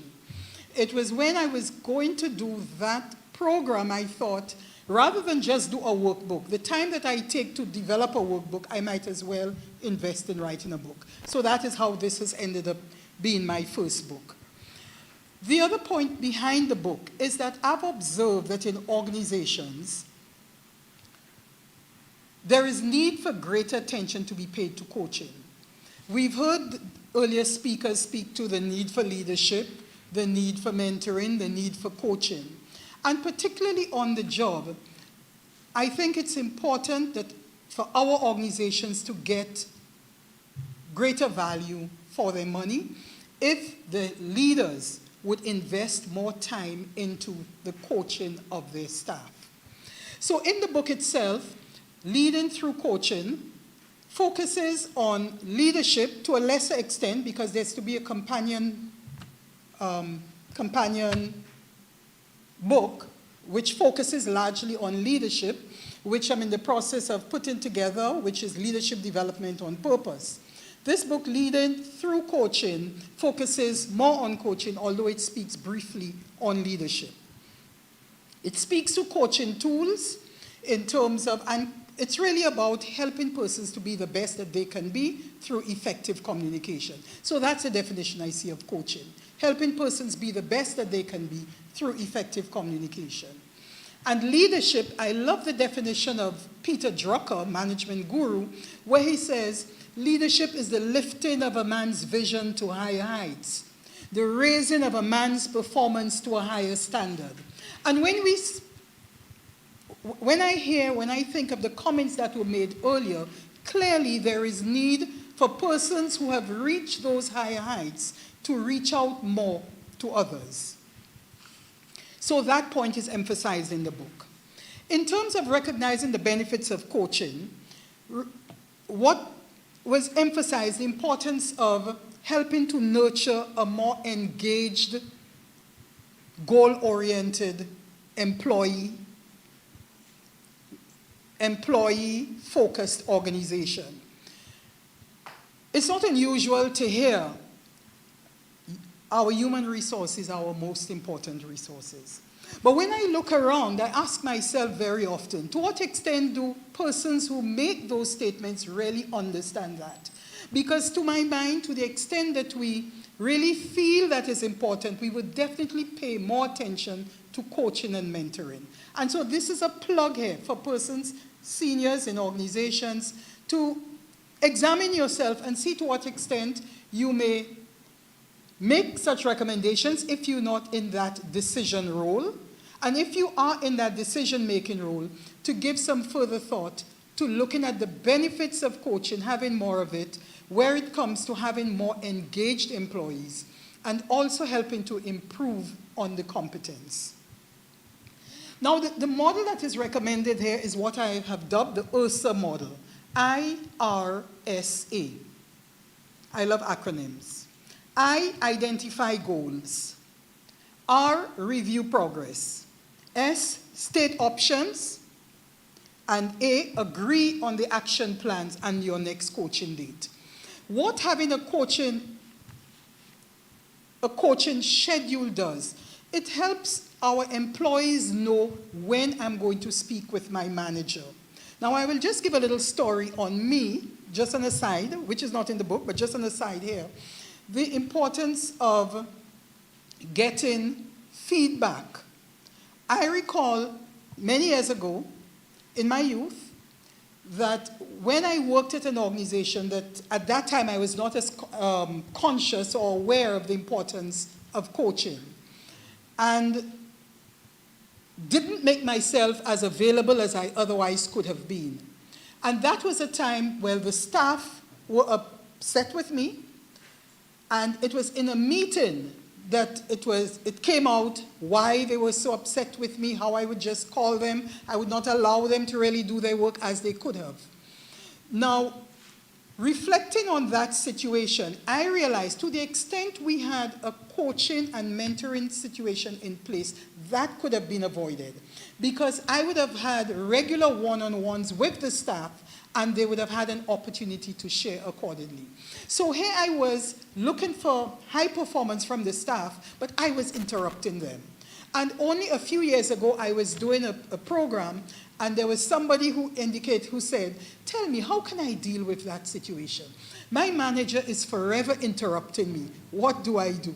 Well, I had a smile. I said, well, you're speaking to somebody who was once in that situation. And so I felt very, shall I say, very much an expert to share on my mistake then and in terms of guidance, giving guidance there. I have identified the basic four-step model: identify goals, review progress, state options, agree action plans, and on the next coaching date.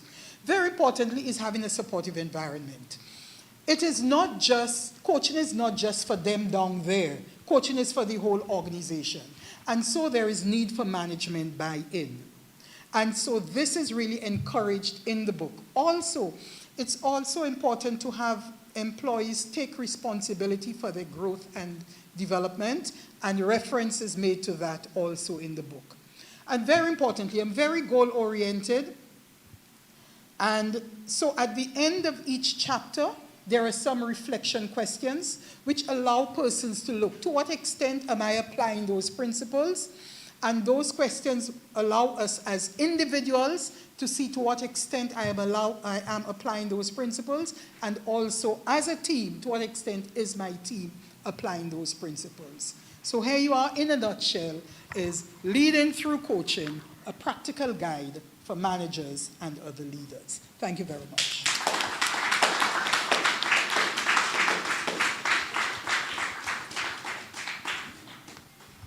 Thank you, Mrs. Bryce Roberts. And our final author for this evening, Dr. Wendell C. Wallace, is a criminologist who lectures in criminology and criminal justice at the University of the West Indies, St. Augustine. Dr. Wallace is also a qualified attorney at law in Trinidad and Tobago, as well as in England and Wales, and a practicing mediator with the Mediation Board of Trinidad and Tobago. His research focuses on policing violence, whether in domestic or schools, and gangs. He is the author and editor of several books and over 35 journal articles, and has received 2 international awards for his research. Dr. Wallace is a well-sought-after featured speaker, and in 2021, he delivered the keynote address in the inaugural lecture series hosted by the University of the West Indies, St. Augustine Police Research Group. And in June of 2022, he delivered the keynote address at Oxford University in England on the state of the Anglophone Caribbean criminology. Presently, Dr. Wallace is working on Palgrave Handbook on Caribbean Criminology. Please welcome Dr. Wallace.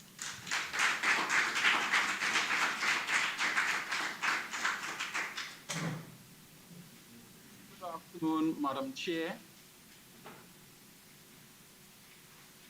On this occasion of celebrating the World Book and Copyright Day, I'd like to thank Mrs. Sunita Daniel, Dr. Moya Rotham, the entire CFPC staff for having me here. It's indeed a pleasure to share some information with the audience. And I know that we are at the end of the working day, so I will not keep you here unnecessarily for more than 7 minutes.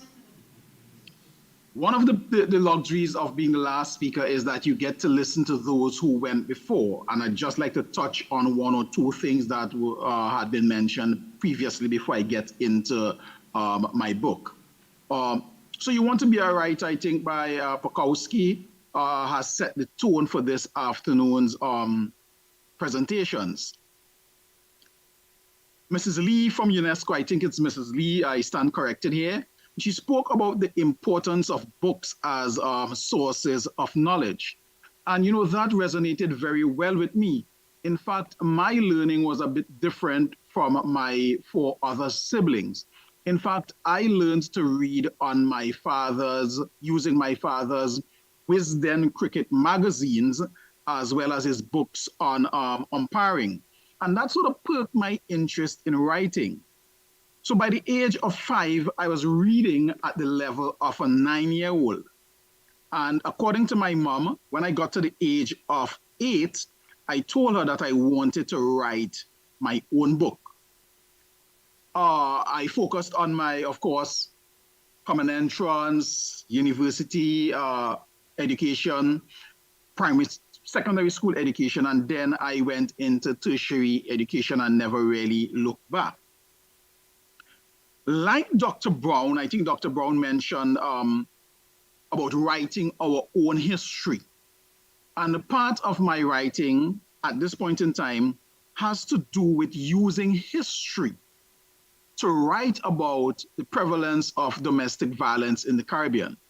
And this is premised on the notion that quite often people see us in the Caribbean as being naturally violent in intimate relationships. But no one takes that time to look at the colonial context and why people in the Caribbean are viewed as being violent. If we understand the history of the Caribbean and that the colonials used violence to subjugate and to control the earliest Caribbean peoples, and then we understand that through the process of intergenerational transmission, that violence was sort of foisted onto other generations. So I wanted to just, use history as a plug and to sort of build off what some of the other speakers mentioned. Instructively, my first degree is in history. So I am using history and imbuing it into criminology. My first book, Better to Be Alone Than in Bad Company. The title was taken from some things that my grandmother would often tell me. You see, I was the child who was viewed as the nerdy one in the family. So when my many cousins during the August vacation in rural Castara, when they would be on the beach or they would be playing cricket or football, I would be in the bedroom reading any and everything that I could have laid my hands on. And that again perked my interest, and I wanted to write. I was always a writer. And I share the story with my students that anything I do, I write. So I write my yearly goals, I write how much monies I want to save, how much articles I want to write, everything I write. And one of my friends was reminding me, I think it was last week, we had a reunion, a class reunion. One of my friends reminded me that I liked to write so much that as a 12-year-old at secondary school at Bishop's High School, I saw this young lady who I was interested in. And we actually wrote a plan. It may sound trite, but we wrote out how I am going to approach this lady, this young girl, right? And that speaks to my love for writing. So to get to my book, Better to Be Alone Than in Bad Company, a handbook about gangs of Caribbean parents and children. This is the first book that I have written, and it has been distributed widely throughout the Caribbean. How did I come about writing this book? And Dr. Hector spoke, and others, Dr. Brown spoke about resilience. In 2012, I was at Northumbria University in Newcastle in the UK, pursuing my bar professional training course. But I've always had an interest in gangs. And during the break for Christmas, I had all the information and I took my time. I spent approximately, out of my waking hours, I spent 3/4 of the day just writing this manuscript. And when it was completed, I sent it out to one publishing house. They refused it. Another international publishing house, they refused it. And it went on. About 5 or 6 publishing houses refused to publish this book.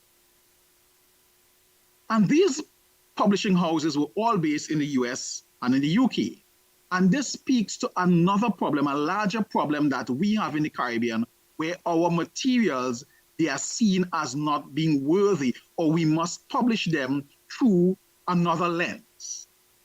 So I went onto Facebook, I went onto social media, and I had a good vent because I was really upset that this is a book that can contribute very much, and I'm being refused. And I got a response from someone from Arawak Publishing House saying that, Mr. Wallace, we are interested in your book. Just send us the entire manuscript. And I sent that manuscript to Arawak publishers, And within very quick time, they reviewed it.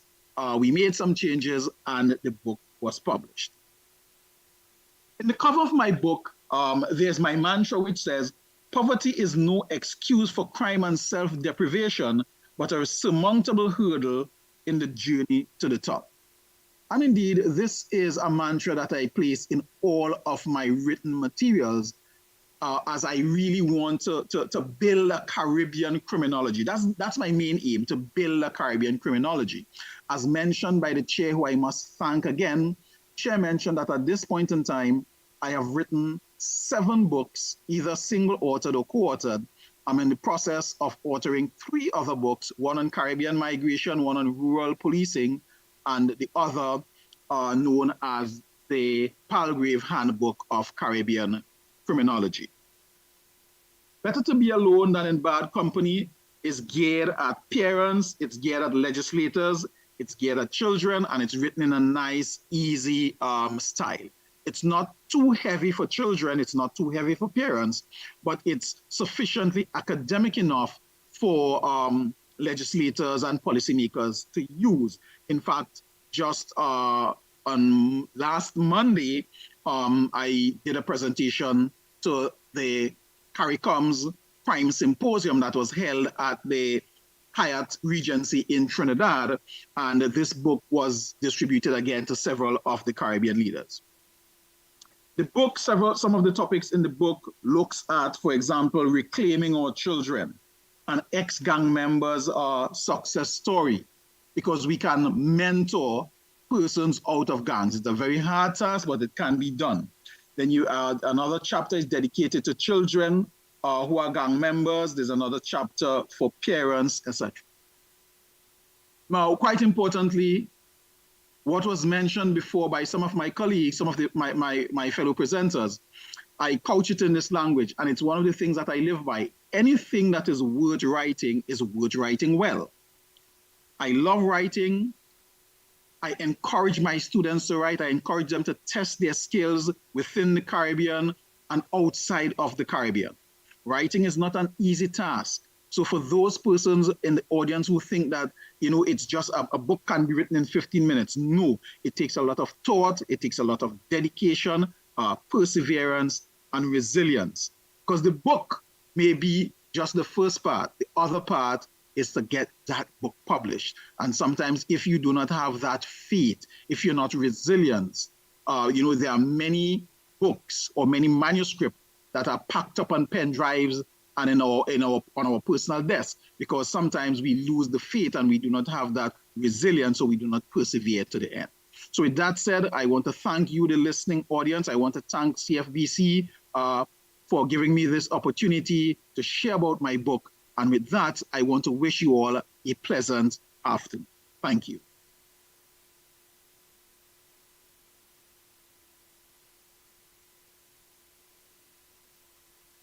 Thank you, Dr. Wallace. All right, so we are in the section where the audience will participate, and they will ask questions. So, we are ready to ask our authors a few questions. Are you ready? Yes? So we have the microphone. And so we'll ask our tech guy.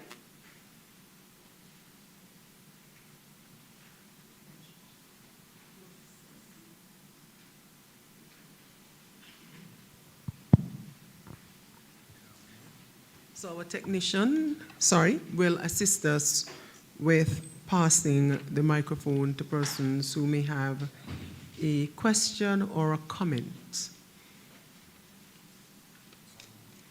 Who's ready? Yes?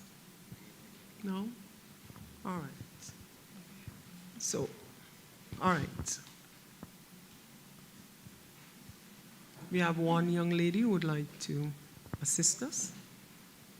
Hi, good evening. Let me start by saying I found all of these presentations incredibly inspiring. I would consider myself a writer and an aspiring author. And so hearing from persons who, in our local context, have gone out and do this, as it was rightfully said, we don't often imagine, ourselves as Black people from a small island as existing in these spaces. So I think that this event is really beneficial. So my question is kind of relating to that, and not to anybody in particular, but if someone has a perspective of being self-published, I guess my question is, building off of what Mr. Wall would have said, that larger publications often tend to scrunch their noses at smaller manuscripts that exist for our Caribbean story and for this audience. And so I'm kind of curious about what the literary marketplace for Caribbean writers look like, seeing that it's relatively limited. There aren't as many resources in publishing. Many persons in this ecosystem choose to self-publish. And so what does that look like reaching your audience in terms of, do you feel like it is well received? What are the struggles that are overcome when approaching the self-publishing route, especially, I guess, in our societies? Thank you.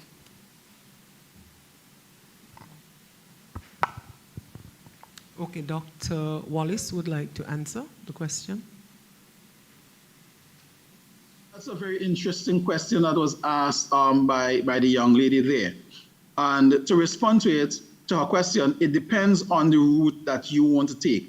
As an academician, I will never self-publish because in academia, self-publications, it's frowned upon, and you cannot use it. At least in my university system, we cannot self-publish if you are to move up the academic rank to senior lecturer and to professor.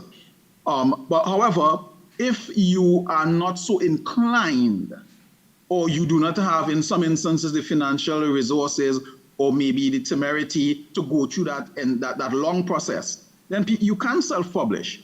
In fact, I have seen other persons who are quite successful as authors and they have self-published. But from an academic perspective, I will not self-publish. In terms of the market for publication, again, it depends on what you are looking for. So in the Caribbean, we have Arawak Publications, we have the University of the West Indies Press, we have Ian Randall, but of course, we are very small in terms of publishing.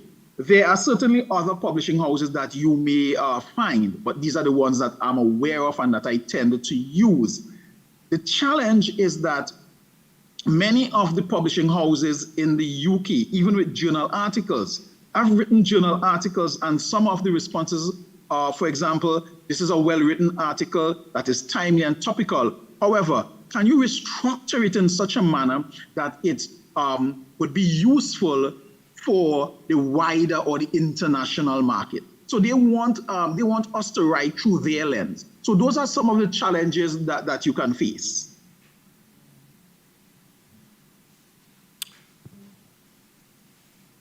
I think Mr. Inanga, and then Dr. Hector.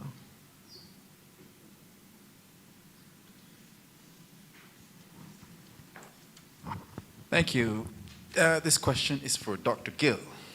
I find that, how do you bridge the gap between people who don't read as much as before and people who would rather consume the content by visually seeing what's going on? Because as you were giving your presentation, I couldn't help but visualize a documentary and even a reenact, what is it called? When you reenact, that's it? Like actual scene, either with 3D animation or actually just like on National Geographic, you hear that voiceover talking and you see things that are happening. So is there a plan for you to leverage that type of delivery so that people of the younger demographic can actually, get what you're saying? Because there's always that saying, if you want to hide something from the black man, put it in a book, right? All right, thank you. Hey, thanks for your question, Mr. Inanga. First of all, let me, by name, before I answer the question directly, I was missing that earlier. I get carried away when I'm speaking about my research, but I forgot to mention my co-authors. I mentioned one, Francois van der Hoven. Let me mention all of my co-authors by name: Francois van der Hoven, Dennis Nepper, and Raymond Hayes. Dr. Francois van der Hoven, Mr. Dennis Nepper, and Dr. Raymond Hayes. Yes, to go to your question, it's a challenge for all of us in education, myself the books we speak about a lot because while we do, and it's heartwarming, you do come across bookworms still. We have a generation now who may not read as much. Okay, not to stereotype, a lot of them do, and we do have a lot of prospective authors among them. So it is a challenge. The good thing is today there's the technology, and that has crossed my mind. As a matter of fact, when I did my master's in heritage studies at UWI, for the master's, in addition to your thesis, you're supposed to also do a project. And I chose to do a trailer for a documentary. My inspiration was, remember National Geographic had this thing, Dead Let's Catch? This documentary, the trawler fishermen. So I did one on the iceboat fishermen in Barbados. Because unlike in the Caribbean, when most of the fishermen go out in there, come out in the evening, they go out and spend like a fortnight out on sea, similar to trawler fishing, etc. So I did a trailer for a documentary on that. So I have envisioned this. The good thing is that the technology is there. And my dream is that one day some wealthy benefactor gives the college a donation that they can help develop a program like that. Because there are people. When I was at the Immaculate Conception Catholic School, I had a student who was interested in doing animation. So there are people interested in that. It's just that we need the funding to develop those programs so we can create our own animators. Because as I said, there's so much that can be told about a story like from the history and archaeology of Sandy Point, reenacting the battles that took place, etc. And there are other parts of that story. This major port that the British used as a conduit for wealth was also used as a conduit for resistance by our people. Okay? Ports, very often enslaved persons would escape by stowing away on a ship or by stealing a boat. So I've come across such accounts in my research. So this could be, you could create a animated feature, okay? Some friends on the estate plotting to escape, maybe from St. Kitts to Statia, they plot to stow away on a ship or steal a boat. You can create a story about that. Or vice versa, some people in Statia who plot to stow away, steal a boat and escape to St. Kitts, etc. So the technology is there. I don't have the skill for that, but I can write a script for somebody who has that skill. So we have the technology, but there's a lot of potential, but the resources are a challenge. The resources are, but hopefully there's some student out there who loves history, has a background in IT and has that interest, who would be willing to, collaborate in these kinds of areas. I think that is more of a collaboration of the students who like history and students who like IT. Yeah, yes. Yeah. I'm in discussion with a colleague of mine right now, and with some colleagues, and what we're thinking about is, where he is at some point in the future, bring a team here. He's at the university in Canada, and involve, I've already spoken to Dr. Neil about this already, and involve students here, IT and history students involved in using AI? Not just AI, what's the name of it? LIDAR. LIDAR is a kind of radar that penetrates the ground. So archaeological remains, it will pick up anomalies in the ground left by foundations of buildings, and you can actually map what is there. So we're thinking of involving students from CFBC in a LIDAR survey of Fig Tree. Because unlike with Charles Fort and Brimsey, where there's a lot surviving, there was a major fort at Fig Tree that is probably about the size of Charles Fort. But unlike Charles Fort, there's not much left standing of it. So most of our survivors below the ground. But we have evidence that it was being probably of at least equal size to Charles Fort. So a LIDAR survey would help us to, map the shape of it, etc. All right, thank you, Dr. Gill. Dr. Paul Hector. Thank you very much. I just wanted to share a few comments just in response to the first question that was raised, and also in response to some of the questions raised by Dr. Wallace. So just in terms of my experience, so I've had the opportunity to be involved in academic institutional, and now with the publication of this book, self-publishing. And as Dr. Wallace also mentioned, what I think for me is the beauty of self-publishing is the sort of freedom that it offers you in terms of, getting your content out. And today, one of the things which is very important is that, or maybe one of the big differences is that you now have platforms like Amazon, the Kindle bookstore. You have Goodreads, and they also a host of other uh, platforms which have been created for independent publishers, which give you that space and place where you can put your work out, you can get feedback, and you can also find people who may be interested in your niches. And it's been quite interesting, just when you look at the different genres which are out there. I'm often amazed. I found recently someone who was working in that area of science fiction, in the area of what's called Afrofuturism. So, I mean, lots of niche areas. Now, since putting my book out, I've also been looking at ways in which I could promote it. And of course, in the Caribbean, I'm now based in Jamaica after spending the past 22 years outside the region.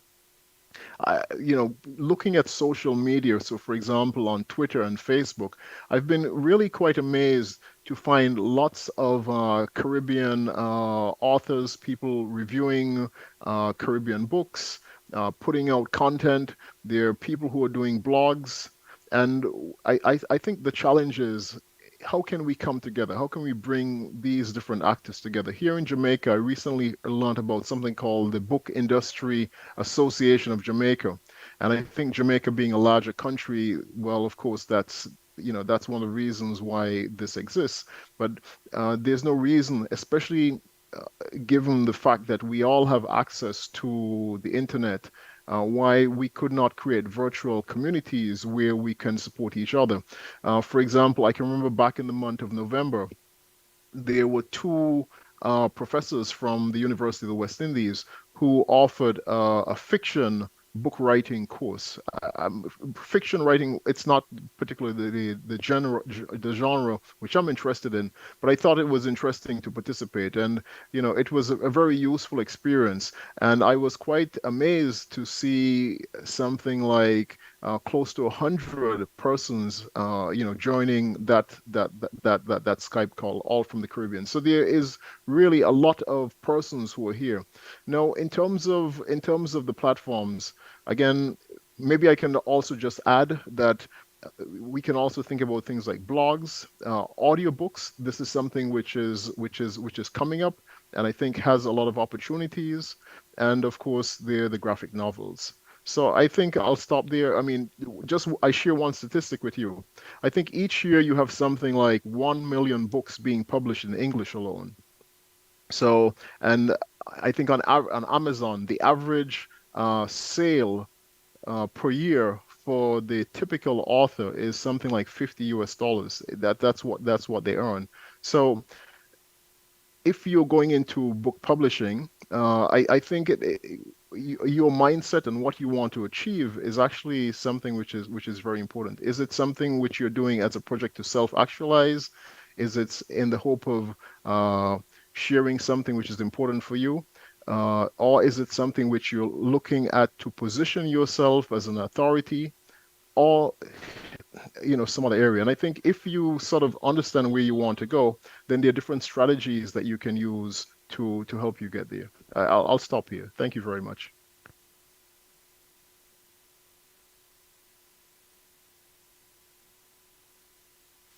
Bryce Roberts, and it asks, how can institutional leaders build a culture of coaching?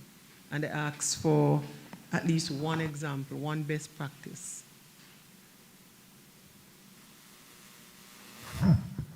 Thanks for that question. Ideas are in the book, but beyond that, one of the first things is in terms of coming together and agreeing that we need to make a difference. I think we underestimate the importance of the engagement. So if the organization is serious about enhancing performance, The CEO could get engaged with other members of staff and then to agree, okay, what can we do? And that's the first step, because like I mentioned, the definition I see of coaching is helping people be the best that they can be through effective communication. And so therefore it starts with having that level of engagement.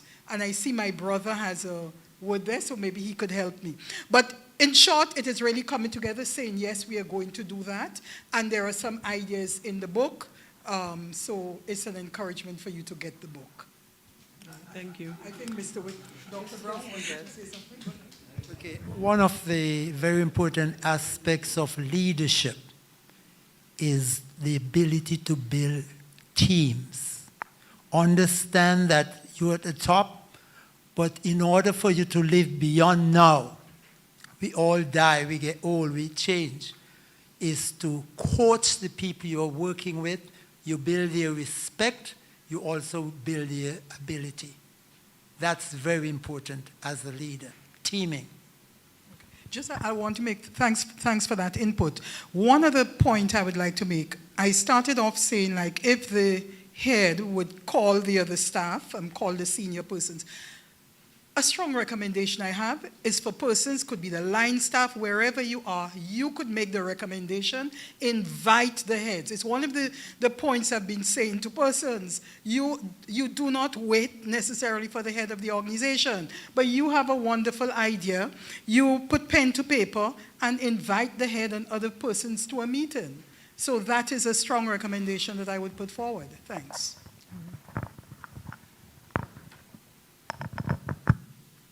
Ms.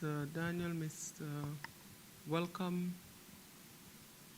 Ms. Williams. Good evening. My question is for Dr. Wallace. I think like most people in the Caribbean, worried about the upswing in crime in so many communities. And so I'm trying to find out if you, as a criminologist and working in this area, how do we get what you are saying in the book to form part of public policy to address the problem of crime and violence? I don't know if you can kindly just repeat the question for me. It's a bit, the volume is a bit low. No, I was saying that we in the Caribbean must be very concerned about the upswing in crime and the continued difficulty we have in terms of the resources that we are expending on crime to deal, especially violent crime. And I'm asking if at all it is possible for your book about gangs and so on, how do we get that to public policy so that we can begin to make a difference?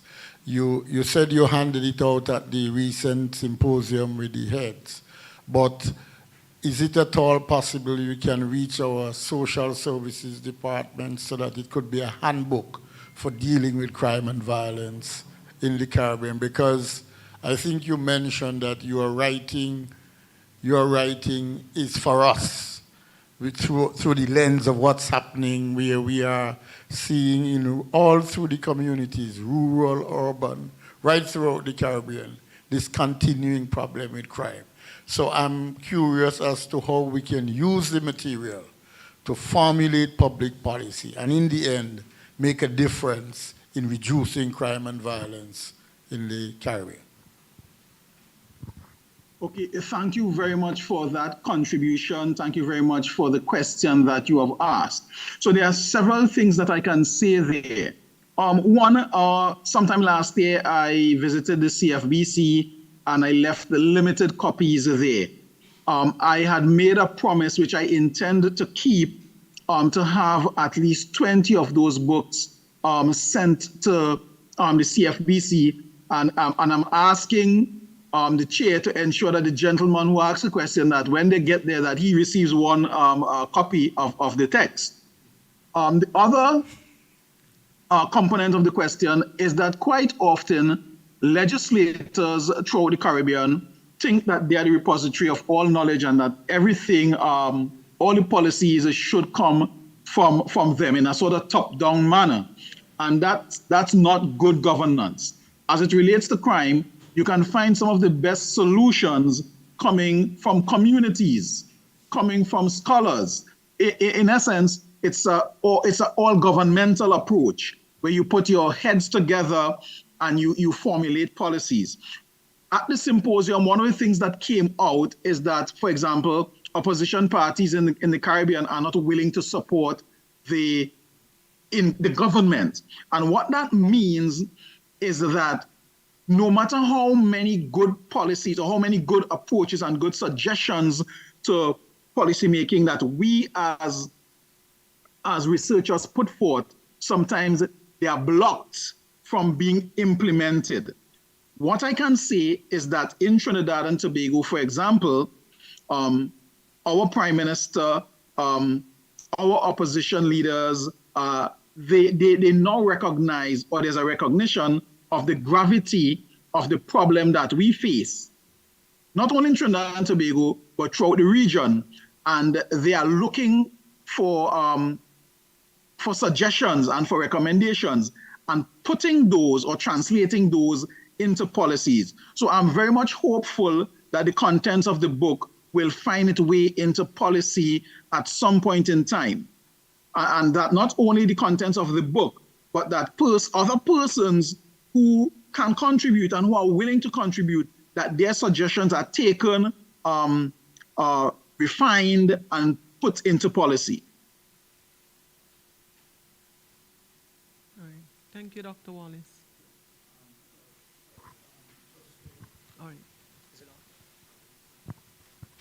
Just a follow-up, Dr. Wallace, just for us to get a hang of the seriousness of crime. Can you share some statistics for us, any statistics available on murders and those kinds of things, say, looking at the last 5 years in the Caribbean, so that people get to understand that this is serious business, that we're losing a lot of young people through violence and crime, and that the cost to the country is growing.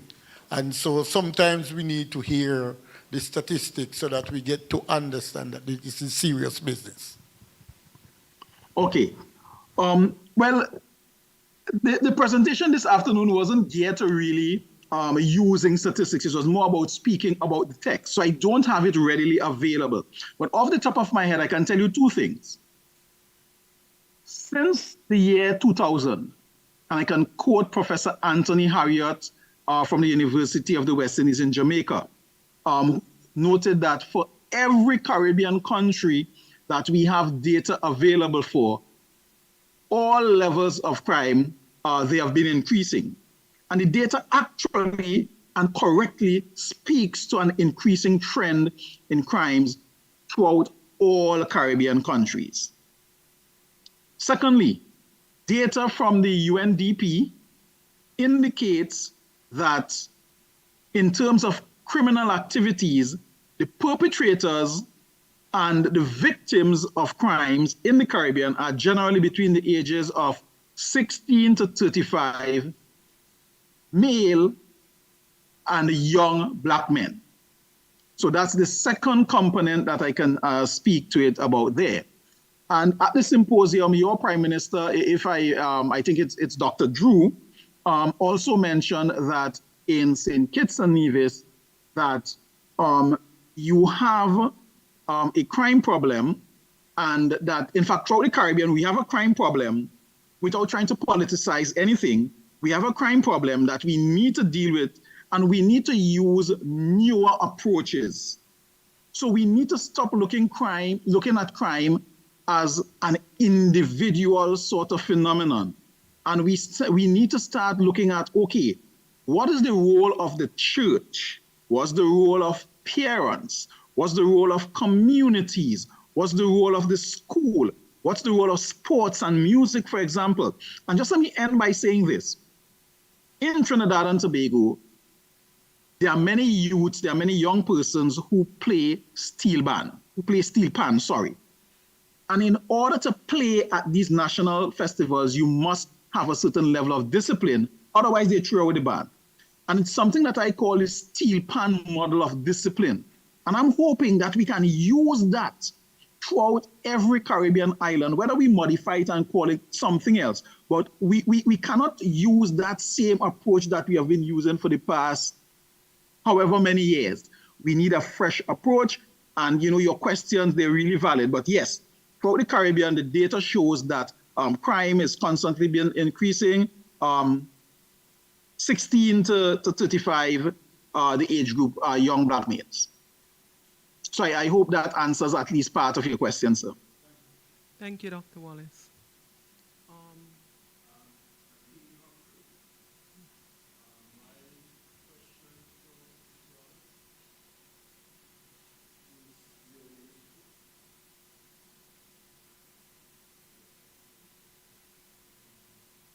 Is it on? Okay, great. You spoke about coaching, but at what point do you stop coaching? It just seemed to me there should be something else. Okay, thank you.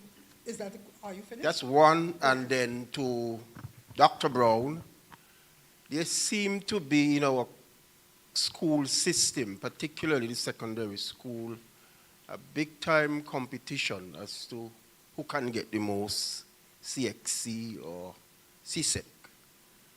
And it is coming out that when some of these same students reach the workplace, they cannot function.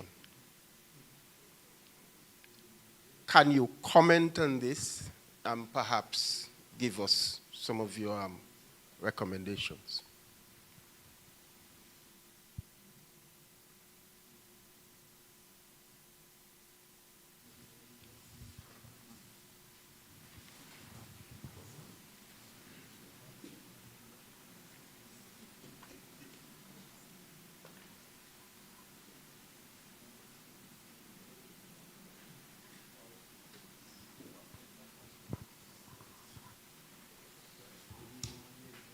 Thank you, Mr. McLean.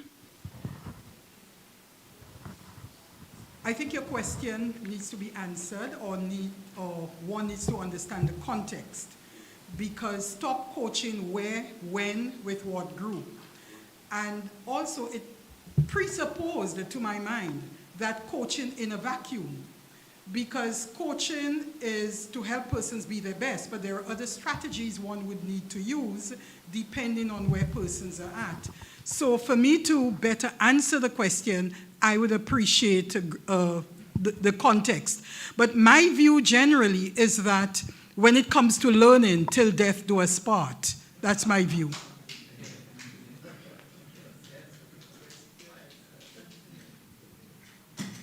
And Maclean, you're touching an aspect of my book again. I feel that some of the things I've been able to do, they've been possible because of how I grew up in Butler's Village. As I said, at times, I couldn't go to school. I had to stay home and work. Since I'm here for the last few days, I've been up into the mountain 4 times. Yesterday was the worst. I went up by the cave. But you're disciplined, you learn how to walk in the bush, etc., because you've done it over and over. I am very concerned as an educator that right now, the children are in charge. Parents are not parenting, and I've been saying it in the Virgin Islands. I've been saying it in other aspects of the Caribbean. If you say to your children, all you have to do is to pass your exam, and you could sit there, lie down all day, and pass your exam. When you give that child a job to do, how are they going to do it? You understand what I'm saying? We are babying our children, and we don't make them. And the Bible says, you spare the rod and you spoil the child. There's a guy, Dr. Spark, and I challenge him in my book. Dr. Spark, I think back in the 50s or 60s, said, You must not discipline children. It's wrong if your children do things that you beat them. Mind you, it is wrong to kill the children for something, beat them. My father used to beat me with a Bible sometimes. But it's wrong to do that. Make sure that the discipline is related to what's done. What happened to Dr. Spock's son? He committed suicide. You understand? So I'm saying one of the challenges in the Caribbean today is that we have to discipline our children. We let them know that education is important. But if they're getting the education and they don't know how to discipline, how to work, how to do anything. Can you imagine a man who marries a woman, she doesn't even know how to boil water? Because she grows up and she doesn't know how to do anything? I mean, these are things we have to look at. Okay? These are the things we have to look at. Yes. The woman who marries a man who doesn't want to work. I've heard about those too. Doesn't boil water. Yeah. Okay. Okay. Just two things carefully. I think the question asked by the young lady is a very important one. Almost every week I get calls from self-publishing companies, and they give you false information. Come, I'm going to charge you $2,000 to publish your book. Then once you're committed, every 2 weeks they come now, well, your book, I want you to put your book on this, and I want to put it on that. You have to look carefully at who you're going to work with, examine them. Do what my wife does. She goes online and she checks them out. Don't just go on. How long have they been operating? What do other people say about them? You understand? Don't just go and spend your money. Yes, for the long-time publishers, they're difficult. As the gentleman said, you go to them and they don't even watch you. But you can go around in the Caribbean, there's some publishers, but they receive books one time a year, maybe in August. So if you miss this August, work on your book, fix it up so that you can catch next August. But my thing for to everybody, write. Write. You've got ideas, put them out there. It's very important. And Dr. Gill, one thing, and everybody doesn't know this. Before St. Kitts became the leader, one of the leading nations in sugarcane in the West Indies, it was Nevis. Up until about 1750. That's why those wars you're talking about, the French and the British, they were fought over Nevis. As I was saying to somebody this afternoon, the first black people in Louisiana were Nevisians. The French came in, I think, in 1706 or something like that, and they lost the first war because a lot of the black people on Nevis, when the French people wouldn't fight, the black people went out and resisted the French, and the French lost. And so they planned an attack again. They came back, and this time they took as many black people as they could. And they took a lot to Martinique and Guadeloupe. They took to some other places, but they took 6 to Louisiana, and they gave them as a present to the governor. So the first black people in Louisiana were from Nevis. But back to what I was saying. And for years, folk, the fights between Nevis and St. Kitts, they go back way, way back then. Because Nevis was in charge. That's why we are Queen City. Okay? Because of the wealth that was there. I was quite shocked to discover at one time Nevis grew more sugar than Jamaica. Okay, so I just wanted to, not contradicting what you said, but to say that at one time Nevis led it. And then when Nevis fell apart, the sugar came to St. Kitts. Okay, thank you very much. Good evening. Just wanted to piggyback on what Dr. Wallace said. At first, when the gentleman asked the question, I was like, leadership first they have to care in order to make any changes. Most times we see leadership, they put their pride before the people. So that's a major thing when it comes to actually moving towards progress. And sticking with leadership, because my major passion is hospitality and tourism, and that's majorly influences leadership. And so my main question is to Ms. Roberts. So my first question is, how important is leadership to coaching? And then second question is, what is the thin line between coaching and micromanagement, or when does coaching becomes micromanaging, and how do you think it should be dealt with?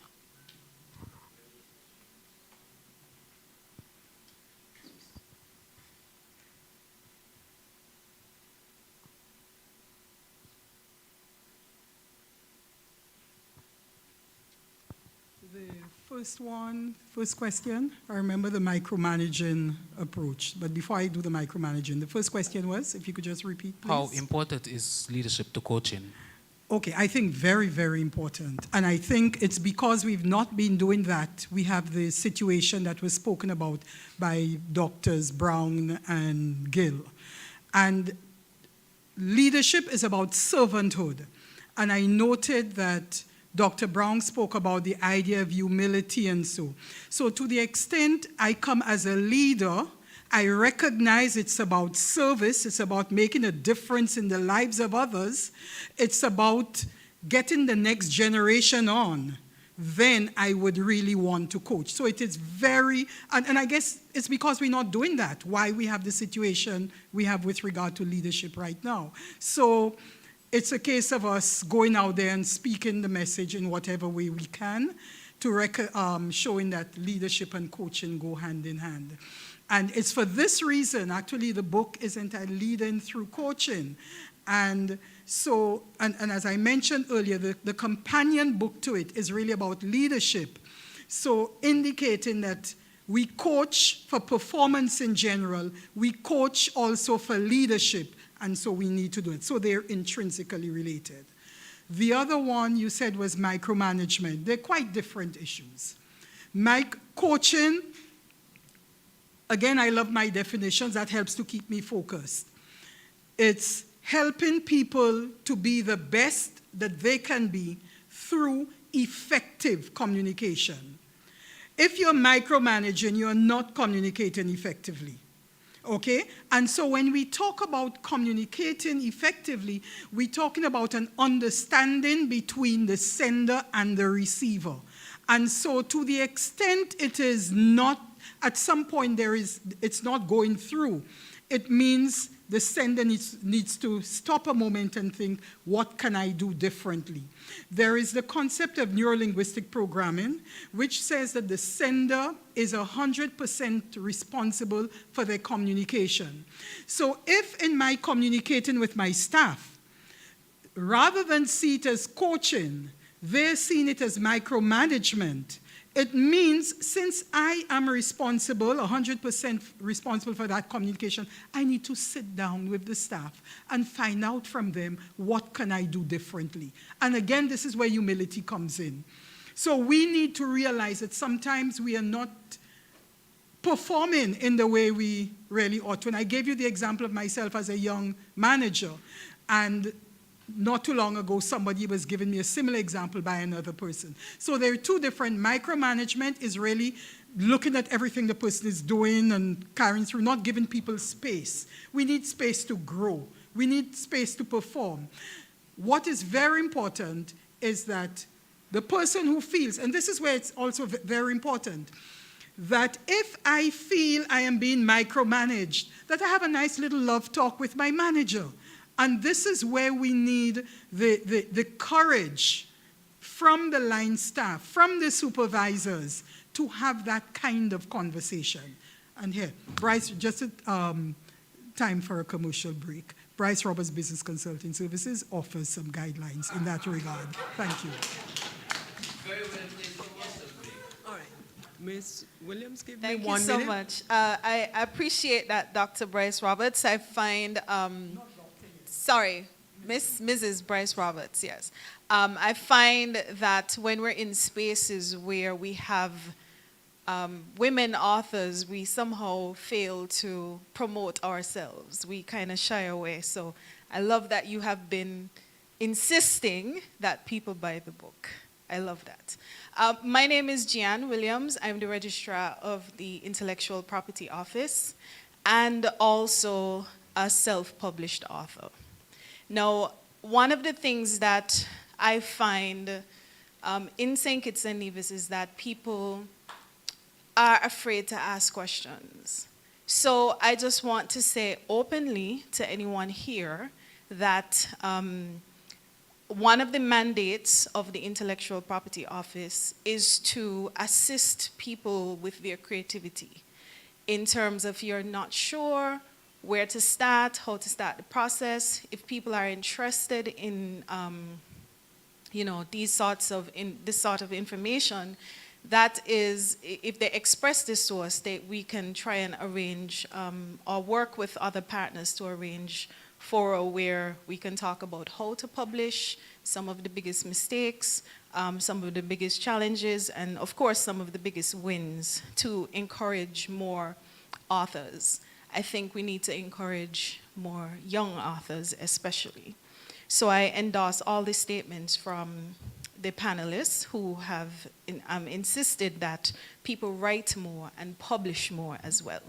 Now, the question I have is for Paul Hector, and I think that his presentation really resonated with me quite deeply, and I think especially when he said about learning from other people's mistakes. So I would like to know from Mr. Hector and perhaps any other panelists who would like to address it, what do you think was your biggest mistake in your publishing journey so that other authors can avoid it?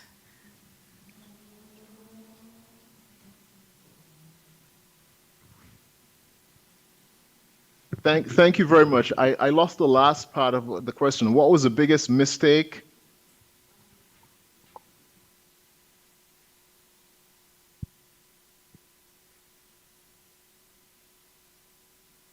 Hold on, Dr. Hector. She's coming. Yes. Just the last part of the question I missed. Yes, sorry, we were having some technical difficulties. What was your biggest mistake in your publishing journey so that other authors could avoid? Okay. Yes. those? So what I would say to you is this: my biggest mistake was my launch strategy. So I think that's the area that you need to pay a lot of attention to. Yes, the work, the preparation, that's really important, but then you need to really reach out to people and let them know that you're doing this. And also word of mouth is very important, especially in the early days. And just tell people. And as you start telling people, then you'll find lots of opportunities. Just to give you an example of this, I started reaching out to various persons, and for example, I reached out to someone in the UE alumni, and I told them about my work, my motivations for doing this, etc. And then they gave me this opportunity to give the inaugural distinguished lecture for a new lecture series in honor of the Vice Chancellor Emeritus of the University of the West Indies, Professor E. Nigel Harris. And, that was really amazing. Of course, as I started, telling people about the book, then of course I received this invitation to be here at CFBC, and there are other invitations which are coming in.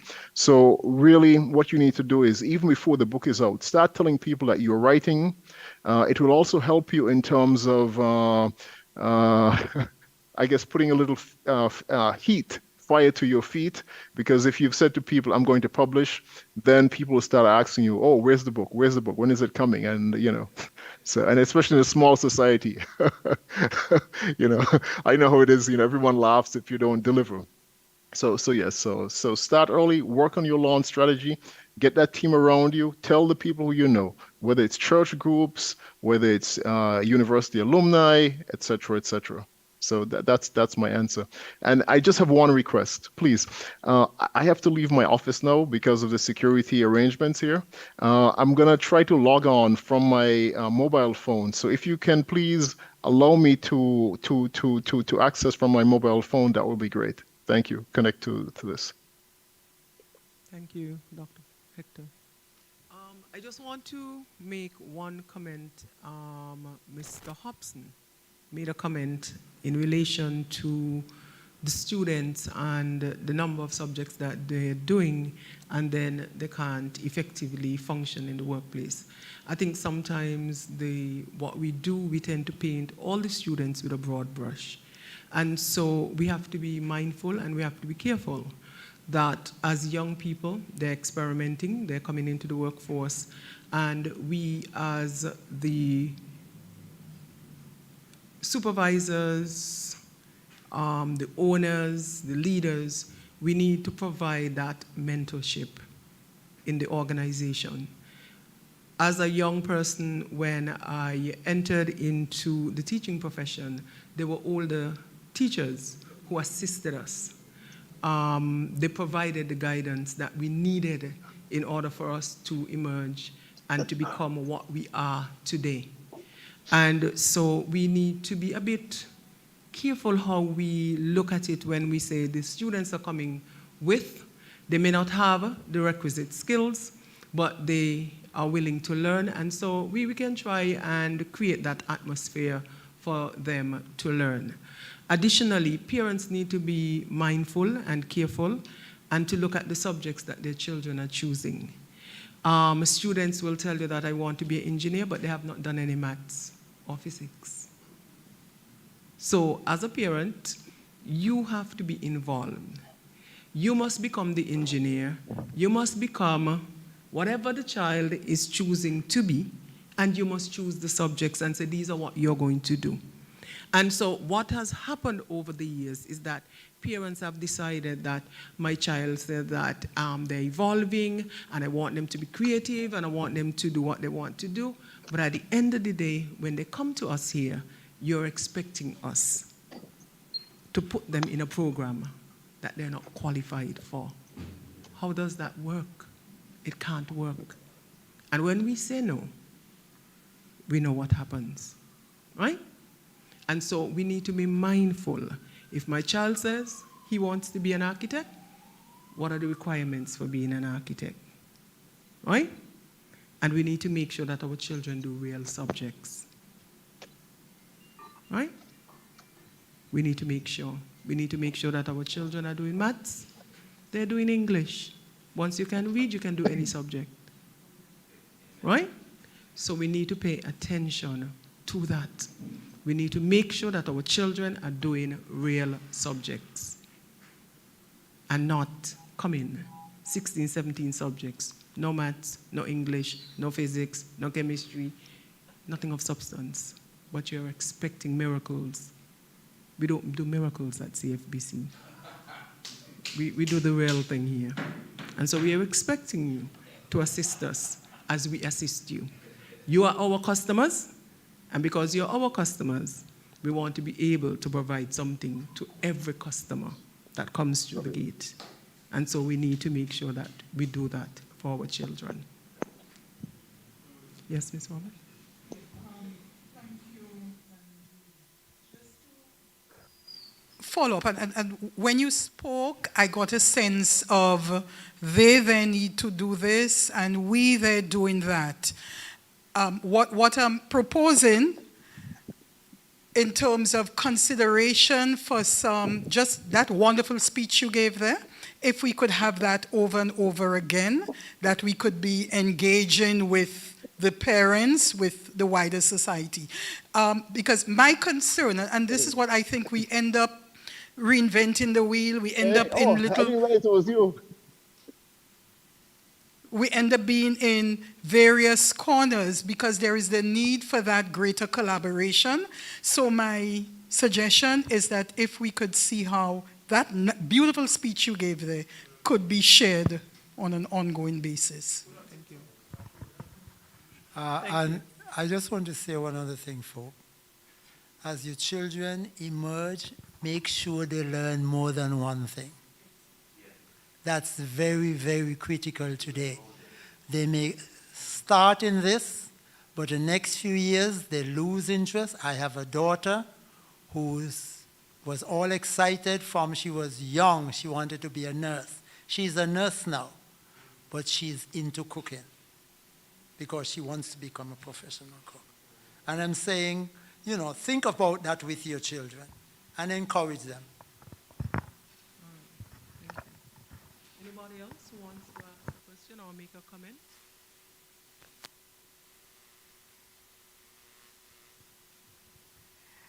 Good evening, everyone. The last bit of the discussion that we segued into, as a mother of 3 children and as someone who studied sciences at University of the West Indies and is now an accountant, FCCA, you know I couldn't agree with what you say, but I get what you are trying to bring forward. My question, though, is that with 1 million book publishers in 1 year, 1 million books being published, not necessarily publishers, but books being published, what are we doing to try to get persons to read? And I'm saying that because I'm a book, you could say, addict. My children love to read. Thank God for that, because I love to buy books. But I will buy the books, and then these days I hardly find that I read the books that I buy.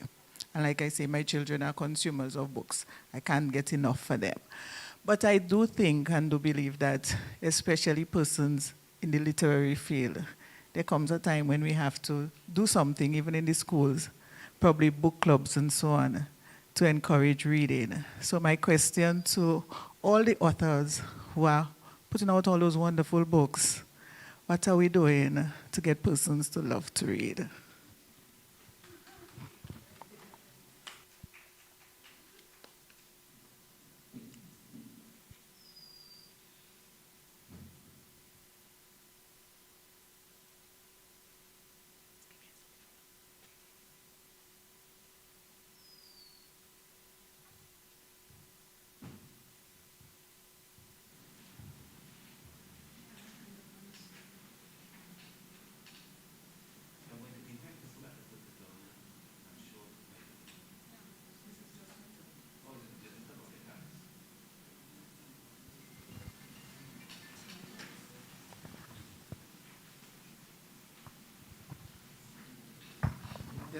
I wanted to say that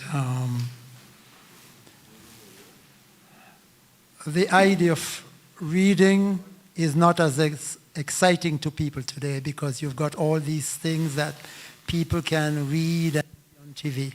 But I was shocked, severely shocked. A year ago I was doing some research, and I found out that most of the CEOs, people who lead those big companies, many of them read up to 50 books per year. That's how they improve their standing.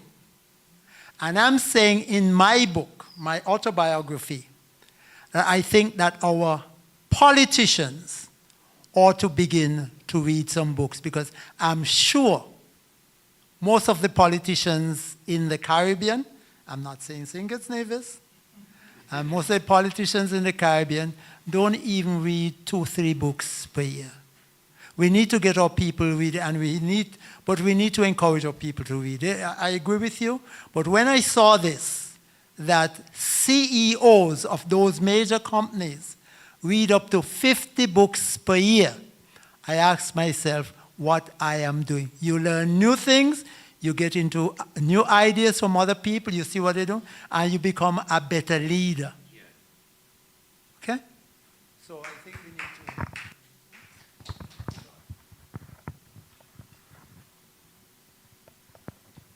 Okay, Ms. Williams, I agree with you somewhat. A lot of us didn't start out to be educators or leaders in our profession. I wanted to be a doctor, and then Washington Archibald said, I think you'll make a good teacher. And I tried it, and I never worked a day in my life. I have never worked a day in my life. So.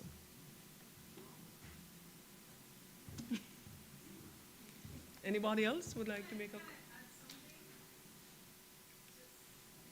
Who has the microphone? Who has the microphone?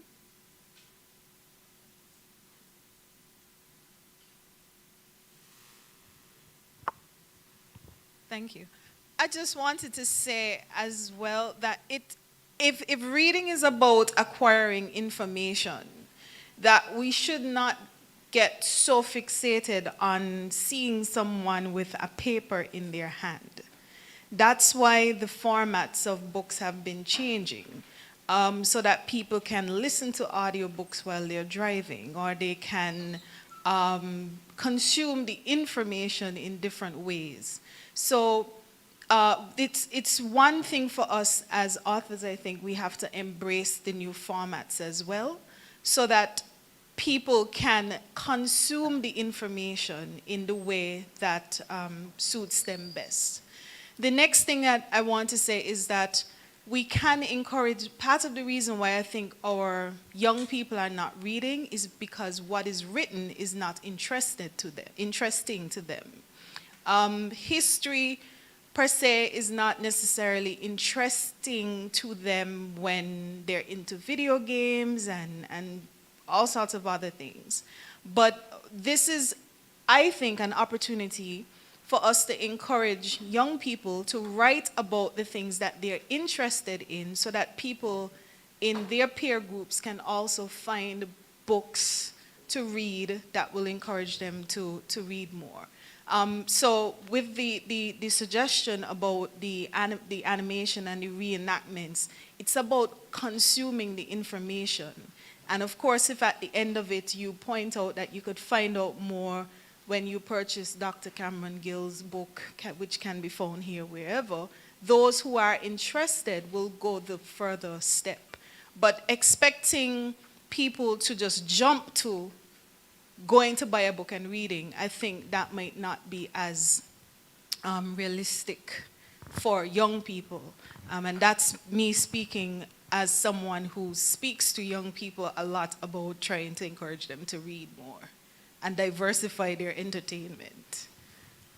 However, it's a growing issue, and they're becoming more and more aware of it, that we, the adults, need to be aware that a lot of those things that the children are looking at, they're reading, and they're playing with, are impacting them psychologically, and they are deliberately putting things in those computers, etc., to impact our children. And parents need to be aware of that.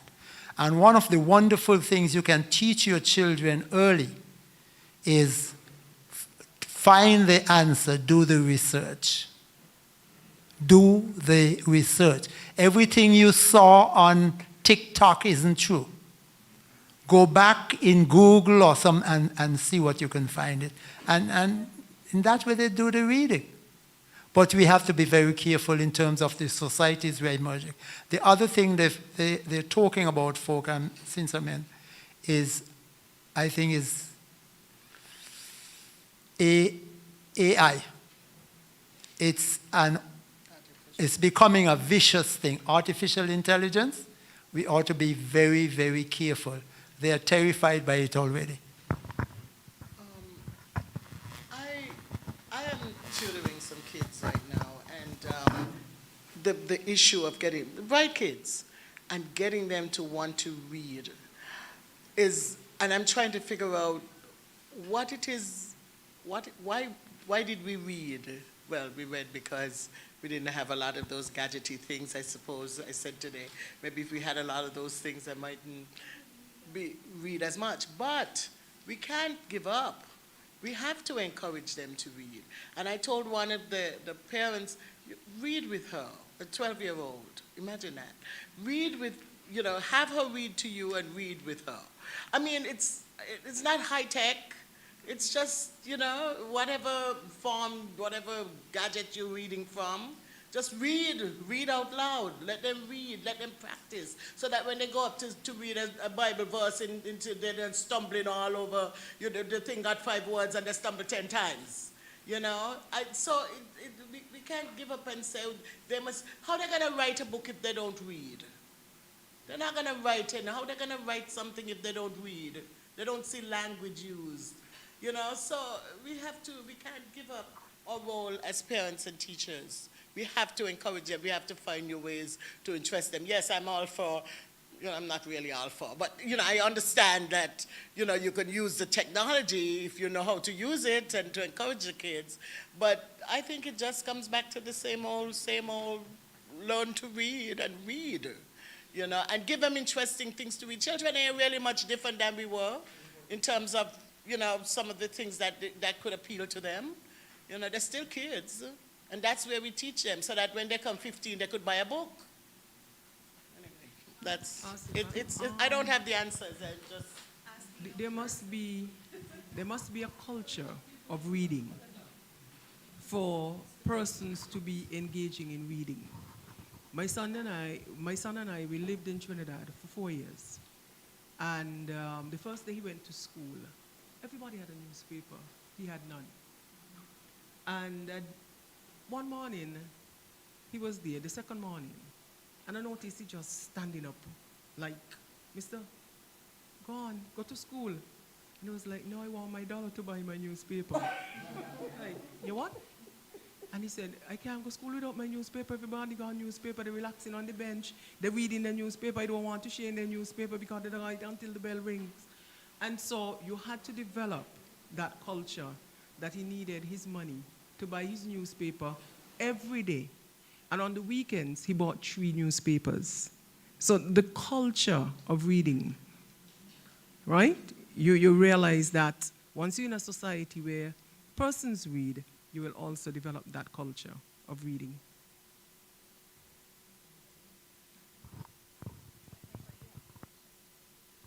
Okay, she deferred to her mother. And I have to agree, even in the household, because I have 3 children and I cannot buy enough books for them. When I go to the US on holidays, my Pullman coming down is always full of books. But the thing about it is, when they were growing up and they were little children, on Sundays when I would be combing their hair, what I would do, they have to sit in front of me to comb their hair, and they would be reading. So we would read a page, I read a page. And then, I'm not sure if you know what a doc diary is, the thick book. One Sunday we come in from church, and it's an example I like to give. And at the time, she probably was like 6, 7, I heard my youngest daughter saying, "Oh, Mommy, tell the older one, they're turning the page too fast." So I'm like, "What you reading there?" Doc diary. And I just took the book from the older one and just handed it to her. And it's like, just give it to her, let she read. And from the age of probably 7, she's been reading the doc diaries. Now it is impossible to get something. And that has its downside as well. Because I usually say, because they like to read and I don't like to read, that's where the downside, because sometimes they're reading all sorts of things and I have to say, please give me a chance to read it back and to scrutinize it to see what it is. But to go back to that, I think we do have to start the culture sometime in the home. And like I say, I love to buy books, although I don't like to read them, but my children have developed. And I just wanted to share the example as the thing that says, read with the children, because when they were smaller, I started that when I used to comb their hair every Sunday, and now I can't buy enough books for them. They complain during the summer, we have no books at home, and the library have nothing. That's what they used to say, because they read everything they wanted to read in the library. Thank you. She took some of my points and saved me from having to elaborate on them. But, you know, as one of the youngest persons in the room, and since the topic of conversation has drifted to, you know, how do we get youth involved in reading, I thought that it would only be beneficial to have a youth perspective add to the discussion and conversation that we're having. And so kind of starting from the last point that my mom gave, which is that, there are good books, but there are also bad books. There's good social media, but there's also bad social media. And I think that the thing about reading is that, yes, on a whole, like when they look at the metrics, we do read less, like just globally as a trend. But also that is neglecting the fact that books have been around for centuries, but we're living through the rapid technological revolution. So when I was in high school, I think two persons brought this up, that the way that children read is just different from the way people read in the past. There are, online blog sites where, students would know what students want to read. So there are a lot of fiction that focus on student voices, that focus on, what a student would find interesting in terms of the adventures, in terms of the relationships between young people. And so I personally never really gravitated to it.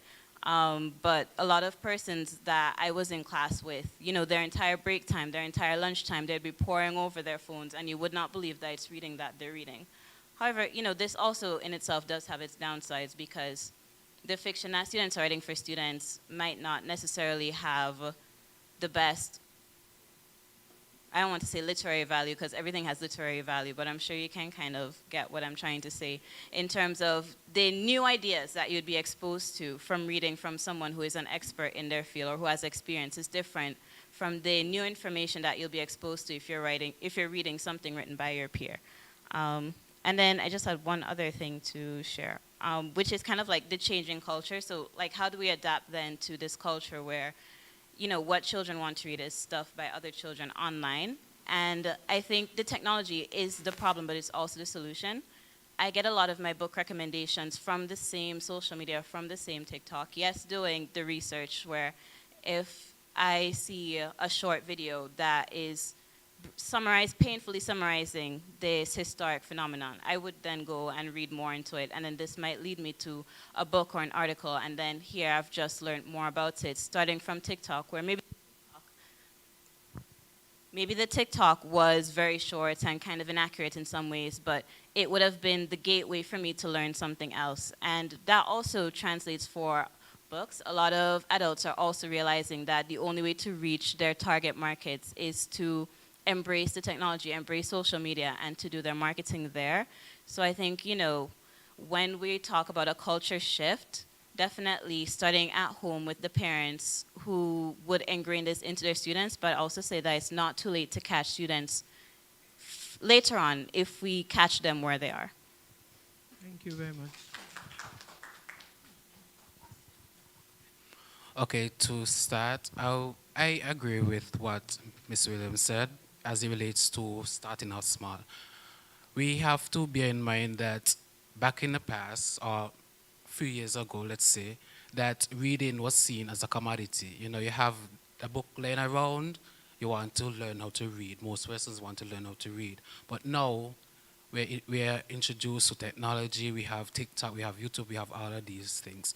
So starting out small, get something. If you realize your son is into trucks, get a book about trucks.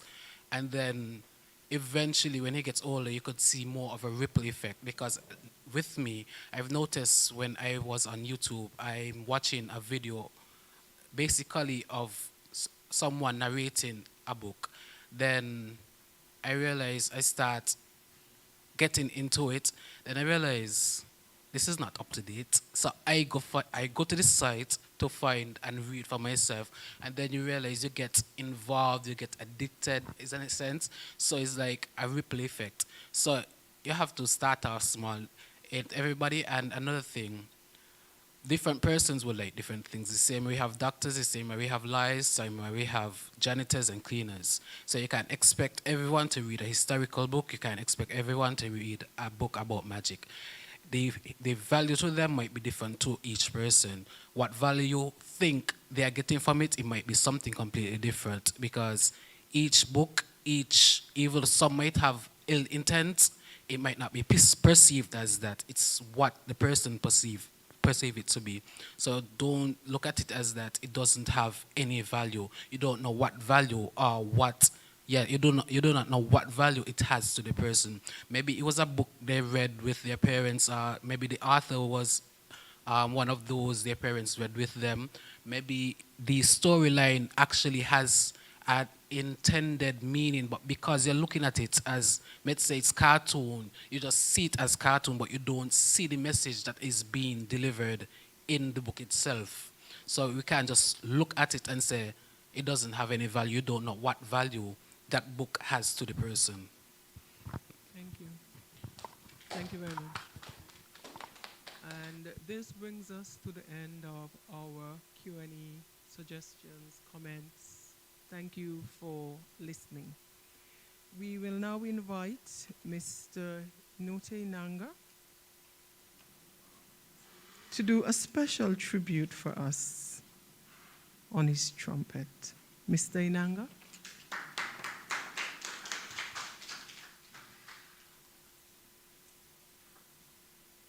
Thank you, everybody. This is a very mercurial instrument, and so I thought I was going to be playing right after the presentations were done, so the instrument has to be warm. And now it's cold. And I'm actually doing a piece. I've never performed this before, but I've always liked to listen to it. It's titled St. Thomas. So it's a bit of a jazz/Caribbean feel. So I hope you guys enjoyed, and I hope I can do it some justice. All right?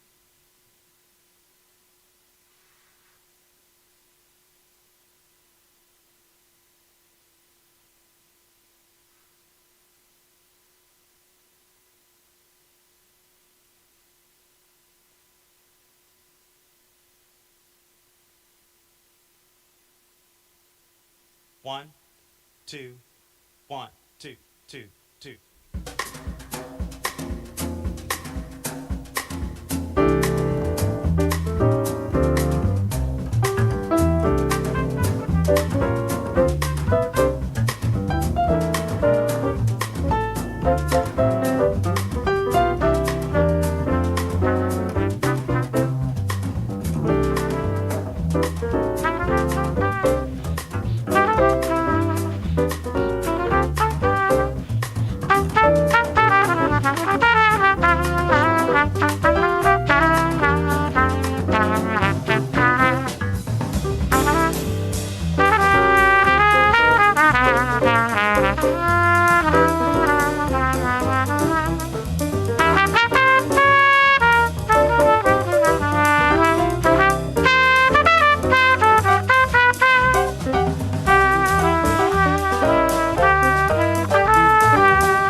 Thank you, Mr. Inanga. And while we are at it, let me just say before our presentation to our authors that the CFBC would soon be offering animation and gaming. So Dr. Gill, you will be, you might be assisted by students who will be doing animation and gaming to get your book on YouTube with AI. All right? So, thank you. Mrs. Daniel, you ready?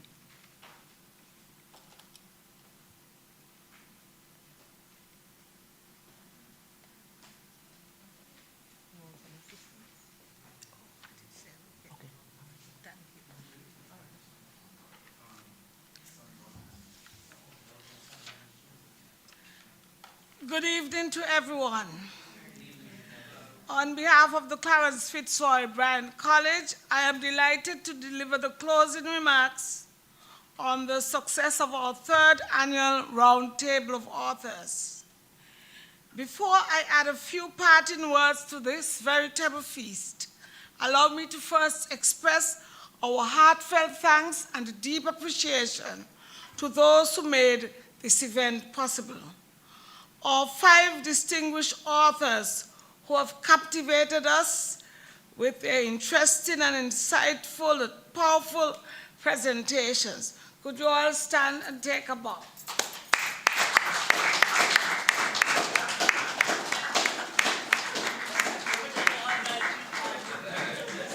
Oh yes, and Paul is online, yes. Yes, and Dr. Wallace, he had a meeting with some Australian scholars, so he had to log off. So apologize for that. So Paul, thank you very much.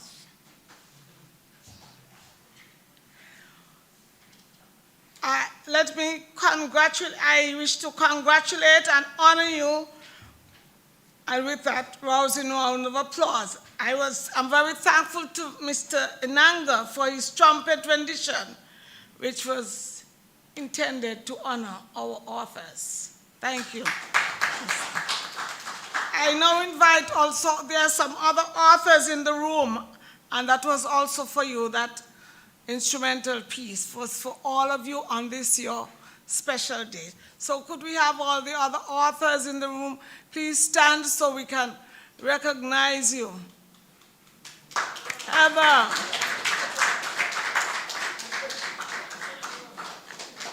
Larry.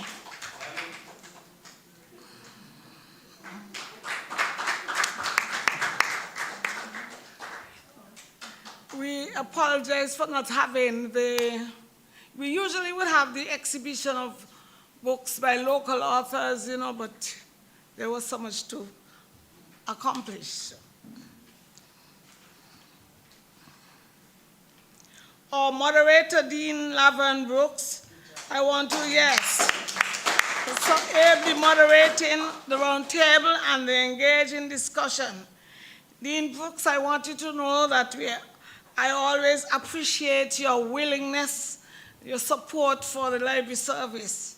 Even if I ask you at the 11th hour, you always accept. Please stand and take a bow.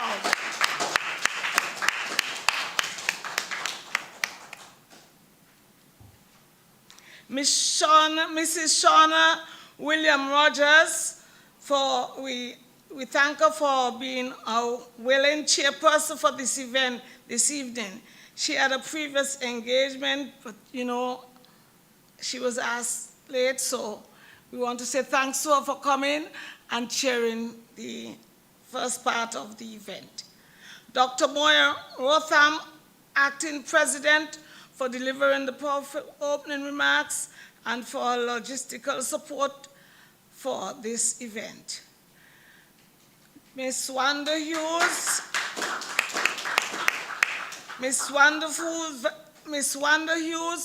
acting vice president of academic and student affairs.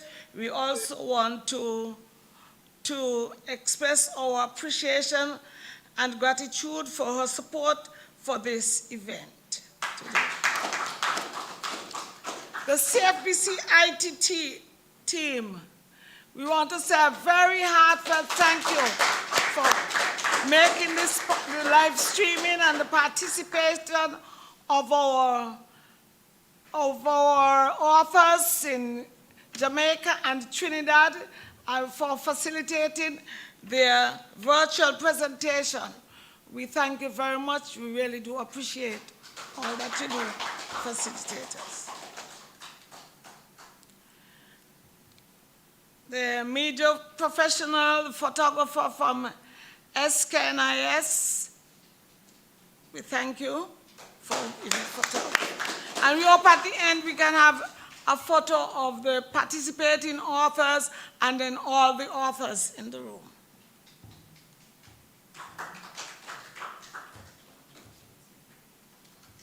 Miss Brenda Caesar, Mr. Jeremiah, welcome for his lovely rendition of our national anthem. Thank you, Jeremiah. You're always willing. Mr. Inanga for that lovely rendition again. Larry Harmony for the song about St. Kitts. We appreciate it. Miss Michelina Charles Hazel, and you, our beautiful and engaging audience, both online and physical. Give yourself a round of applause.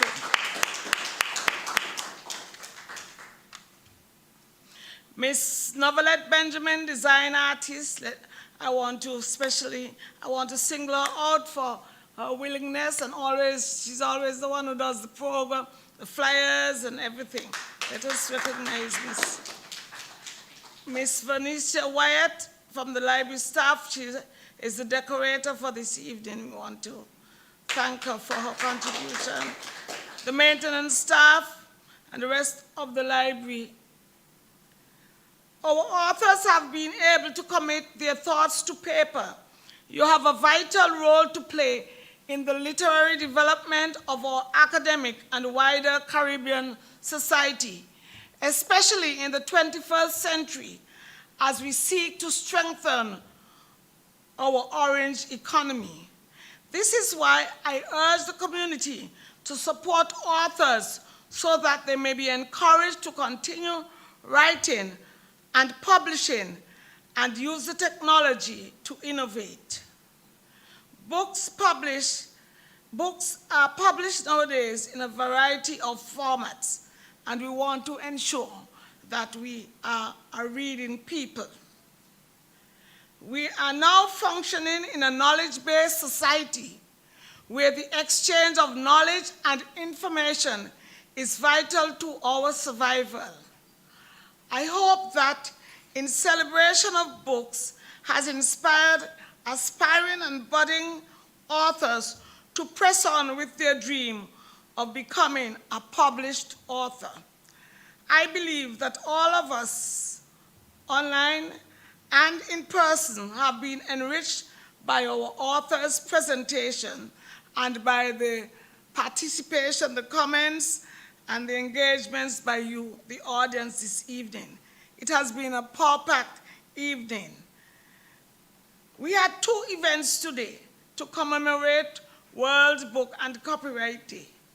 I wish to take this opportunity to publicly thank the 5 bookstores, Bougainvillea Books, owned by Dr. Sarah Owens, Greenland Books and Things, owned by Dr. Robertine Chatterton, Schools Apex Cooperative under the directorship of Mr. Antonio Wilson, the Seventh-day Adventist Bookstore and Health Food Center, Laws Bookstore led by Miss Kerry Laws.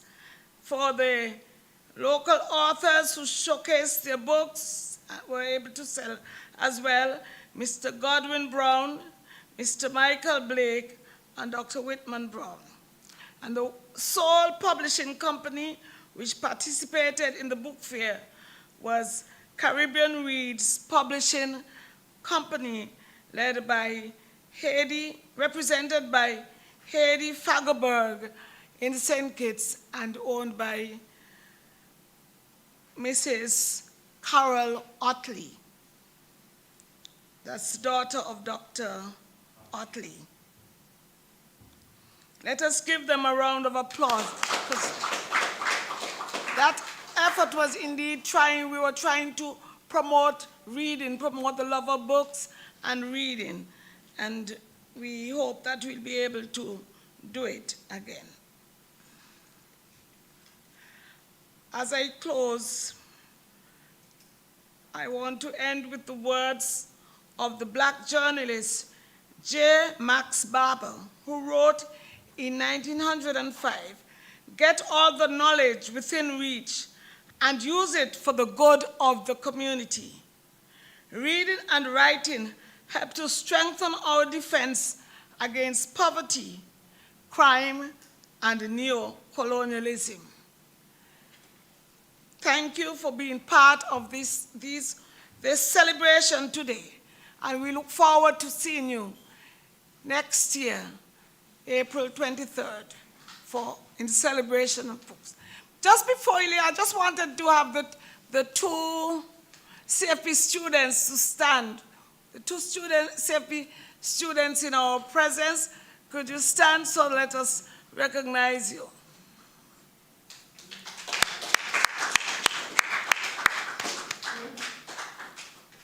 All right, at this time, we'd like to present and ask Jeremiah to come and help me as we present some token to our participating authors, and we'll have to get those for our online authors today.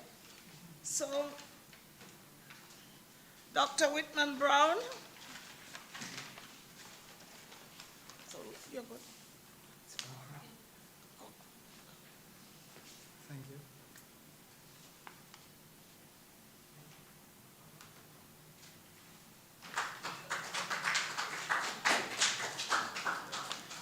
Mrs. Euphemia Bryce Roberts.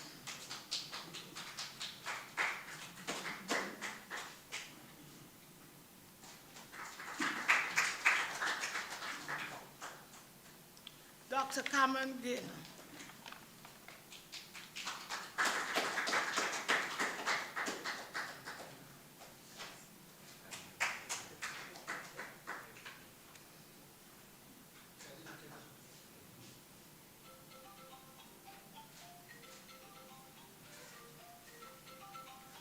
And we'll have the others will deliver later, including our moderator. Apologize for the delay. All right. So we have come to the end of this event. Thank you all for coming, and we do have some refreshments for you as you leave. Thank you again. Thanks for inviting me. Okay? Could we have the authors for you?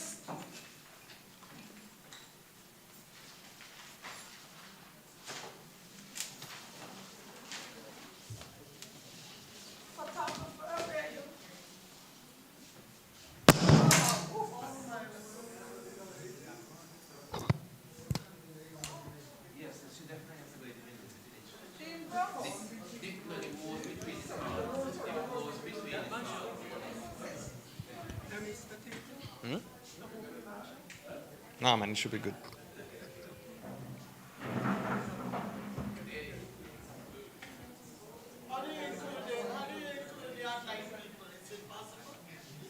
Yeah. Yeah. Go closer to the...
Well, thank you, everyone. It's been a pleasure.